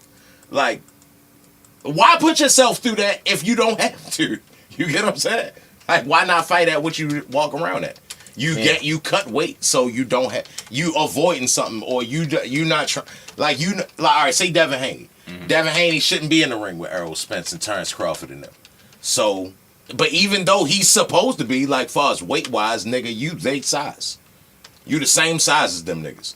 But you cut the weight so you can fight the smaller niggas. You get what I'm saying? You doing it to gain a competitive advantage, my nigga. It's the I ain't discrediting them. It's the way of the world. You get what I'm saying? That's how boxing goes. At the same time, that's why they do it. That's why they do it in wrestling. That's why they do it in UFC. You get what I'm saying? That's why they do it in all the sports where you cut weight and gotta make weight. You get what I'm saying? Shout out to ACOG Club Podcast, Trap in the building. Yeah.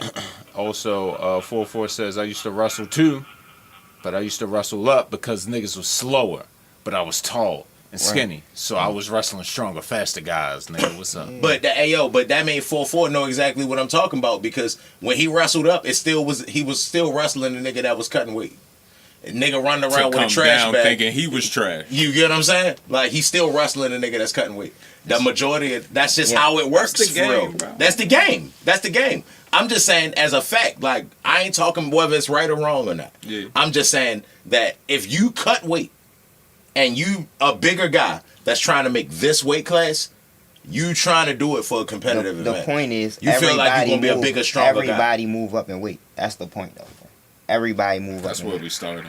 Yeah, everybody. Has there ever been anybody that didn't have to do that shit? It's and not the answer like I is said. no. It's a couple exceptions to the rule. Because Marvin Hagler didn't. It's a couple exceptions to the rule. You get what I'm saying? But it's not a lot of guys that fought in one weight class all of their career. If you name any boxer that's not a heavyweight, you get what I'm saying? Because they start their career at heavyweight. Facts. So they're not going to move down. They can't go up. And other than heavyweight, every boxer that you named then moved up and you feel me, in weight. It's a natural thing. No, I get that for real. Like, and it's the game, nigga. That's the point I'm arguing for real. Like, I don't feel like you should have to move up because the fans think you should. Now, if you just can't make the weight no more, it's not even like how Devin Haney and them like, bro, I can't make 35. You run out so of listen. That's all right. Thank you, bro. That's my point. Listen to what I'm saying. But that's not they not running out of fights right now. These niggas just not adding up right now. It's not. These niggas are bigger than Tank. It's not about that, bro. Like, if you just started little and you smashed all them niggas, and you ready to move up. You get what I'm saying? There's nothing sometimes else it's for you not to about do. like in a way could make 118. You get what I'm saying? He moved up to 122. He undisputed at 122 now. He's going to move up to 126. Because you have to. You get what I'm saying? It's like, at the end of the day, bro, if you chasing legacy, we not talking about what you got to do if you just trying to be a nigga that's getting by. We talking about if you trying to be a nigga that's adding to your legacy, going up in weight, if you conquer one weight class, it's just a natural thing to do. All right, so say Adrian Broner, right? Mm-hmm. Adrian Broner moved up in weight because two reasons. Mm-hmm. I already said Adrian Broner earlier. Though. No, but I'm just saying, like, he was undisciplined, and then he was chasing legacy. He was trying to be the next Floyd, trying to move to all these weight classes, get a belt for real. And right now, he the only person. He the only one of the only people that got 4 belts in 4 different weight classes.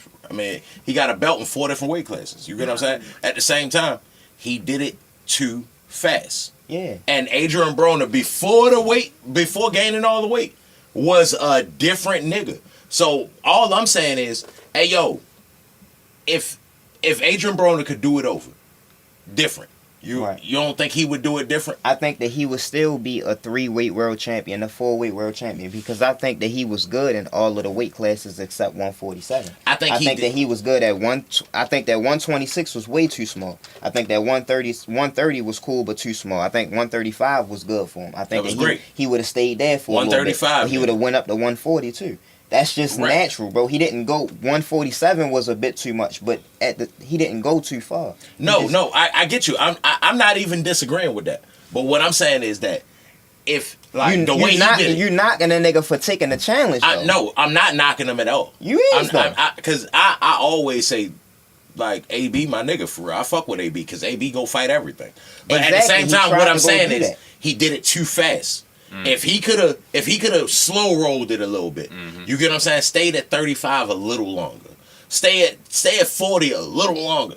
we wouldn't look at it. He a punchline right now. Is that you the get what I'm point saying? you're trying to make though? That The point I'm trying to should, make is he did what. shit? The point I'm trying to No. make is that AB did what niggas wanted them to do, and now they laugh at him But for losing. You get what I'm saying? When he took the chances. The whole point is that Cheatham is taking what I'm saying to the extreme. I'm saying not that naming an exact situation, it's an not actual situation that happened. That's a situation happened. where he went up too AB fast. a real person. But you can name. But every other boxer, I just said, you name a random boxer. You gonna name a nigga that went up in weight. They all go up in weight. If you do it the right way, you can go up in weight. Yo, Tank already went to 140, bro. So your argument that he shouldn't go to 140 is not a good argument. but that was a different Tank, my nigga. I'm trying to tell you.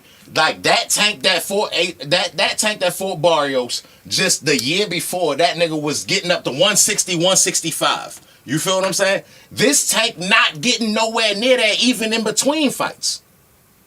Go ahead, bro. Yo, Blunt POV says you have to move up to get great fights if you want to build a legacy to be talked about with the Everybody in the greats. chat agreeing with me. You Oh, feel me? that ain't even the truth. Cheatham tripping. You feel me? Like 44 said it's not a knock to AB. His career was just poorly managed. Yo, shout out Yeah. to But that's exactly what I'm saying. His career, like if he would have you naming the exception to the rule, though. We get what you're saying. We don't disagree with what you're saying about AB, but that's the exception to the rule. But AB was trying to, like, my whole thing is, like in a way, you shouldn't have to- in a way, if this- fighting Tank is some shit that's too far. You get what I'm saying? Like they not the same nigga. They not the same size, right? That's a dream fight, but it's a fight that could still happen at 130, and it might be competitive, I'll right? watch that shit. You feel me? It'll be a huge fight, but I understand that. But at the same time, in a way, going to 126 is not too far, my nigga.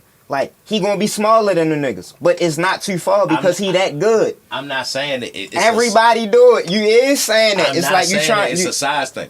I mean, I'm not saying, oh yeah, he too small. I'm saying that some niggas do this shit and they rush it. You get what I'm saying? Mm-hmm. Like if this nigga just came in his last fight at 135, he stepped on the scale at 133 pounds. I don't think he did that as a mistake. I think he was showing niggas like, hey, look, I'm in great shape.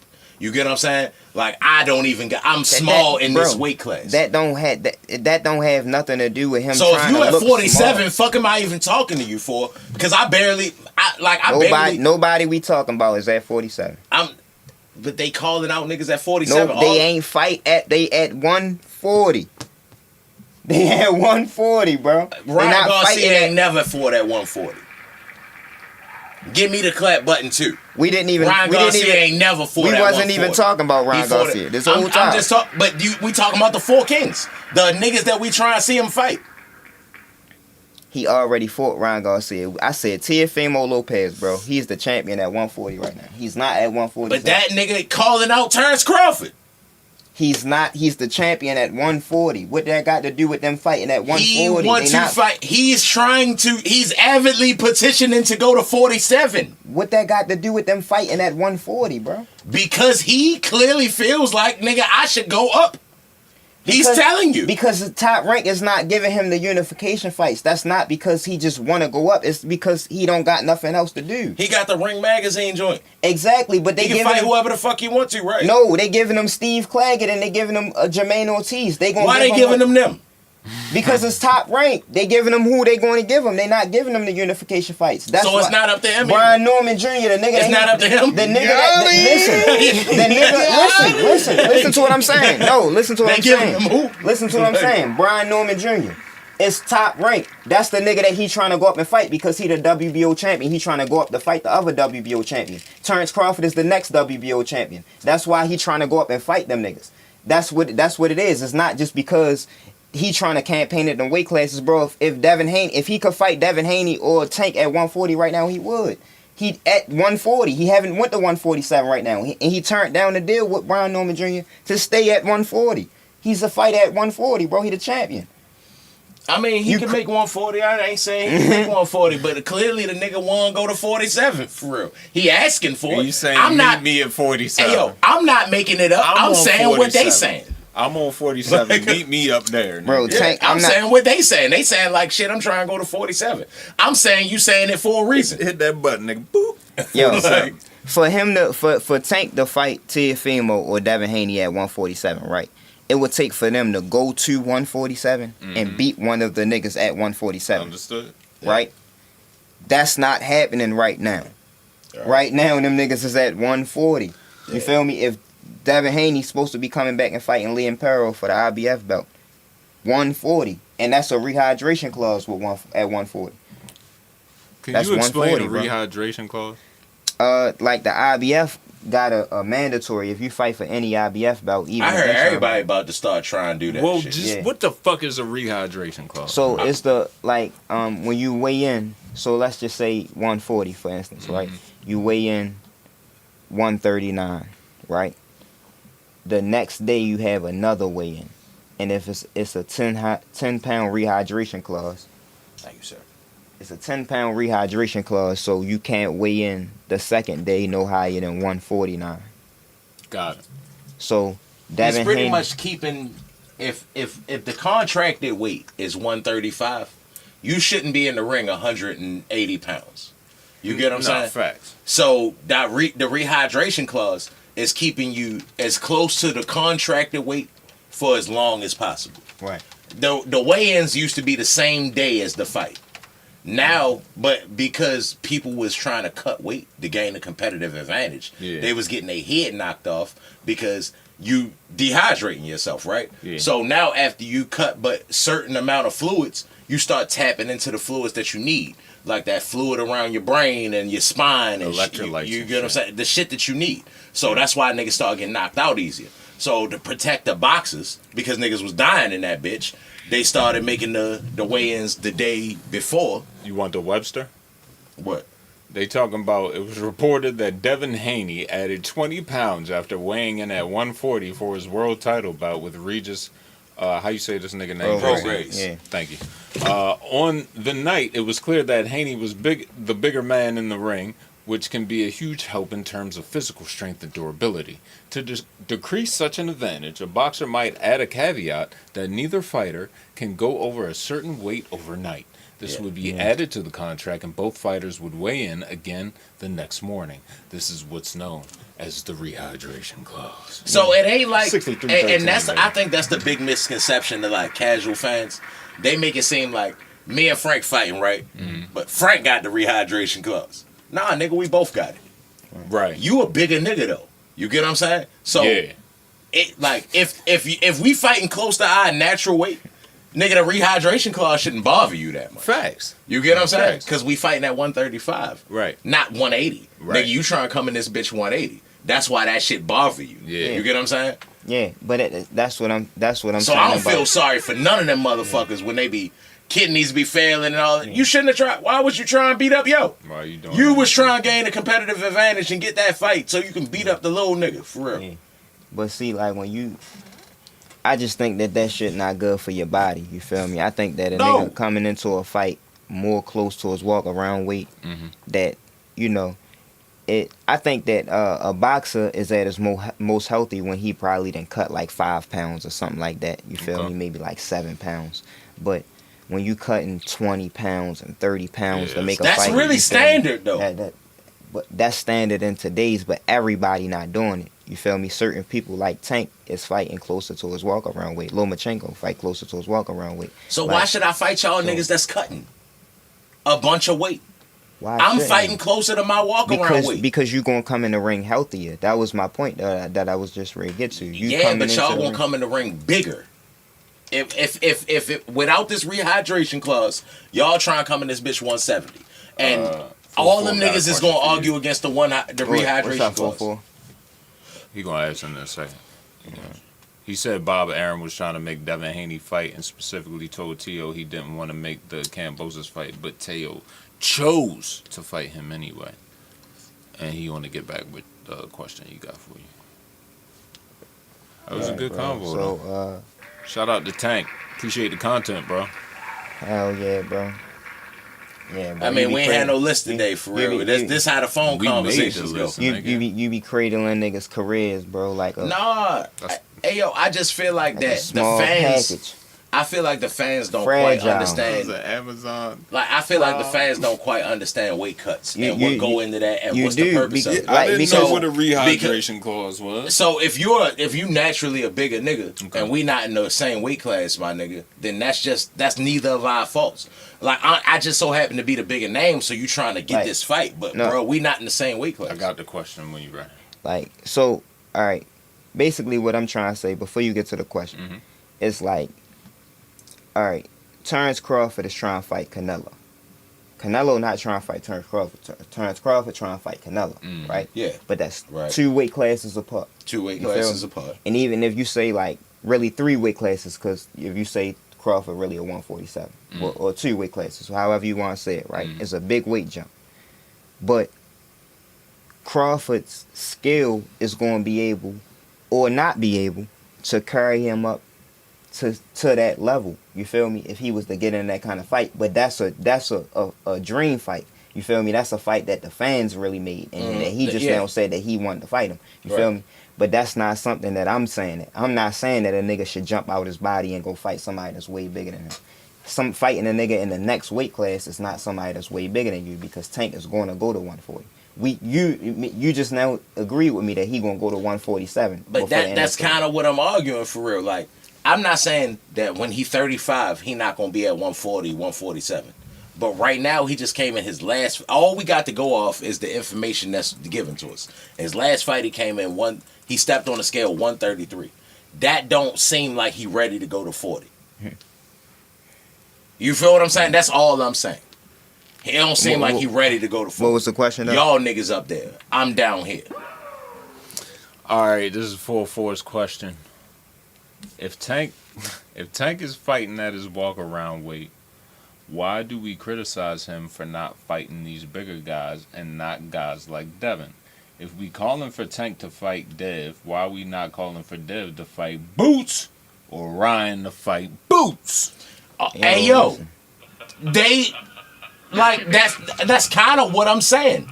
Them niggas is in that cat, but Boots is heavier than them niggas. You get what I'm saying? Boots not fighting at his natural weight. You get what I'm saying? Boots cutting a bunch of weight. That's the whole point, bro. It's really like, a trickle down effect. Like every weight class, listen, you gonna be like, nah, that nigga not supposed to be here. My whole A44. Listen, this is my whole point, bro. We kind of like got off topic a little bit. Yeah, my whole point is that, like, if you look at a guy like Floyd career, right? When he started his career, you had guys like Zab Judah, you had guys like Shane Mosley, Oscar De La Hoya. You feel me? Different guys that was making a name for themselves in different weight classes, but you could kind of see, like, body-wise, if you just matching them up, that them guys is kind of the same guys. The same reason why when Shakur was at 126, we was already imagining him fighting Devin Haney and Tank, because we knew that he was going to come up in weight. So it's the same thing. Everybody goes up in weight. Tank is not going to finish his career at 135. He didn't sign a 6-7 fight deal with the PBC to keep fighting at 135. My whole point is that I love the Lomachenko fight. That's the fight that I wanted the most. It's not going to happen. Okay, I wanted the Shakur fight. It's not going to happen. He's not going to fight at 135 unless he fight Keyshawn Davis, unless he take a backward step. Kid Austin, he going to have to take a backward step if he fighting at 135. My whole point is that his next biggest fights that he can take right now, if he fight Rayo, okay, I understand that. What if it's Gary Russell? That's another Frank Martin fight. Like, that's another, like, fuck no. Like, bro. if you was gonna fight Gary Russell, you should have fought him when you fought Frank Martin. Like, hurt. I don't dislike the fight, but he was hurt. His shoulder. He hurt his. He been down for like 2 years ago. That fight was 2 months ago. What? Frank ain't. I'm not talking about. I'm not talking about Antoine for real. I'm talking about Gary Russell. I know who you're talking about. That fight was 2 months ago, so he could have fought if he was gonna fight Gary Russell. I like that fight, but this should have happened then. It shouldn't happen now. In the time where we looking for a big fight, bro, Gary Russell ain't fought since that Meg Sayo. That's not the fight we looking for, bro. I mean, I like that fight, but that's not the fight we looking for right now. Yo said Floyd got criticized for fighting JMM, but didn't get credit for beating all the guys that were way bigger than him. I feel like Tank has the same stigma around him. If he was to be fighting smaller guys, they criticize him. If he fights bigger guys, they don't care. Hey yo. Got a lot of Tank fans in the building. We rarely see Tank fight a nigga that's the same size as him. Because no one's that small. I give everybody at the Leo fight like that was some bullshit. Hey, yo, I give everybody that same leisure. You feel me? Like, see, you don't look at it like that because you don't look at Lomachenko and Canelo is like that. You feel me? Canelo is fighting up at 168. Canelo really should be at 160. He's smaller than the champions at 160. He fighting at 168. Everybody bigger than him at 168. Everybody way bigger than him at 175. That's the same thing with Lomachenko. I do look at Lomachenko like that. We done talked about this. I don't like Lomachenko how everybody else perceive Lomachenko. Like kind of like a Cowboys fan. Right. It's like I don't have no problem with the Cowboys. I have a problem with the Cowboys fans. Right. You get what I'm saying? But like Lomachenko was the same way. I loved Lomachenko when I first heard him. Yeah. But then, when I first seen him. But when they start comparing him to Muhammad Ali, that's when I started being like, bruh, they all getting carried away with the white boy. Right. You get what I'm saying? But like, I ain't got no problem with Lomachenko. Like, I just feel like that. I feel like that niggas be making like fans make me not like a boxer. Right. You get what I'm saying? But Lomachenko and all them niggas for real, like Lomachenko one of them niggas. He should have stayed at 30. Like, yeah, the big fights was at 35, but you ain't been that Matrix nigga since you moved up to 35. And your career would have been a whole lot better if you could have been that Matrix nigga a little longer. You get what I'm saying? You got about 4 or 5 fights as no Marchenko. You get what I'm saying? Yeah. Bro, if he'd have did that shit a little longer, like, bro, we would look at him different. Like, we already give him too much. If he'd have did that shit a little bit more, nigga, we wouldn't have been able to argue against it. You get what I'm saying? Like, and we already say he too small for 35. He daring to be great, which I'm not knocking. But my nigga, if that's not your weight class, then we can't use it as an excuse either. You get what I'm saying? So stay where you supposed to be. Shout out to 6313. Y'all got any closing thoughts? Y'all did 2 hours with no notes, yo. Shout out to y'all. I mean, honestly, I be telling them all the time, I like our genuine just conversation because if we call each other on the phone, it ain't no notes. My nigga, we'll sit on the phone 2 hours just talking about boxing shit. So I don't think we ever need no. Like the notes help. You get what I'm saying? But I don't think we ever. You get what I'm saying? Fuck them notes. Hell yeah, but can't be fucking. ain't nothing coming up right now. The end of the summer usually be kind of dry with the boxing schedule, but it's the off season. Yeah, but the fall it usually pick back up in the fall. You know, AJ and them coming up next month. That's gonna be a big card in England. Better Biev and Bivol in October, and Tyson Fury and Usyk rematch in December. I think right before Christmas. I think it's like December 21st or something like that. So it's some big fights before the end of the year. Tank's supposed to be fighting November sometime. I think either early November or around Thanksgiving. Shit ain't about to happen. They gonna move that shit back. They don't even know who he fighting. I think him and Rayo could line up something in November. Don't forget about Canelo and Berlanga next month. September 14th, baby. Canelo and Berlanga next month. He already beat the fuck out Berlanga. He already beat the dog shit out Berlanga. For some reason, I think Berlanga going to do better than people expecting. But Canelo going to have to carry him. I don't know. I think he's going to get stopped, but I think he's going to do better than people expect. I think it's going to be a good little scrap. As long as he don't disrespect.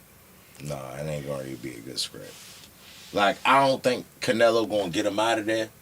I think he going to do him like how he did Jaime Munguia, but he going to put it on him a little bit more, for real. But I don't think he grade just first round knockout, yo. Nah. I think he grade punish, yo, though. Gotcha. Yeah, now I think he going to knock him out, but I think it's going to be like late, like probably like 9. Something like that. Yeah, he grade punish, yo. Yeah.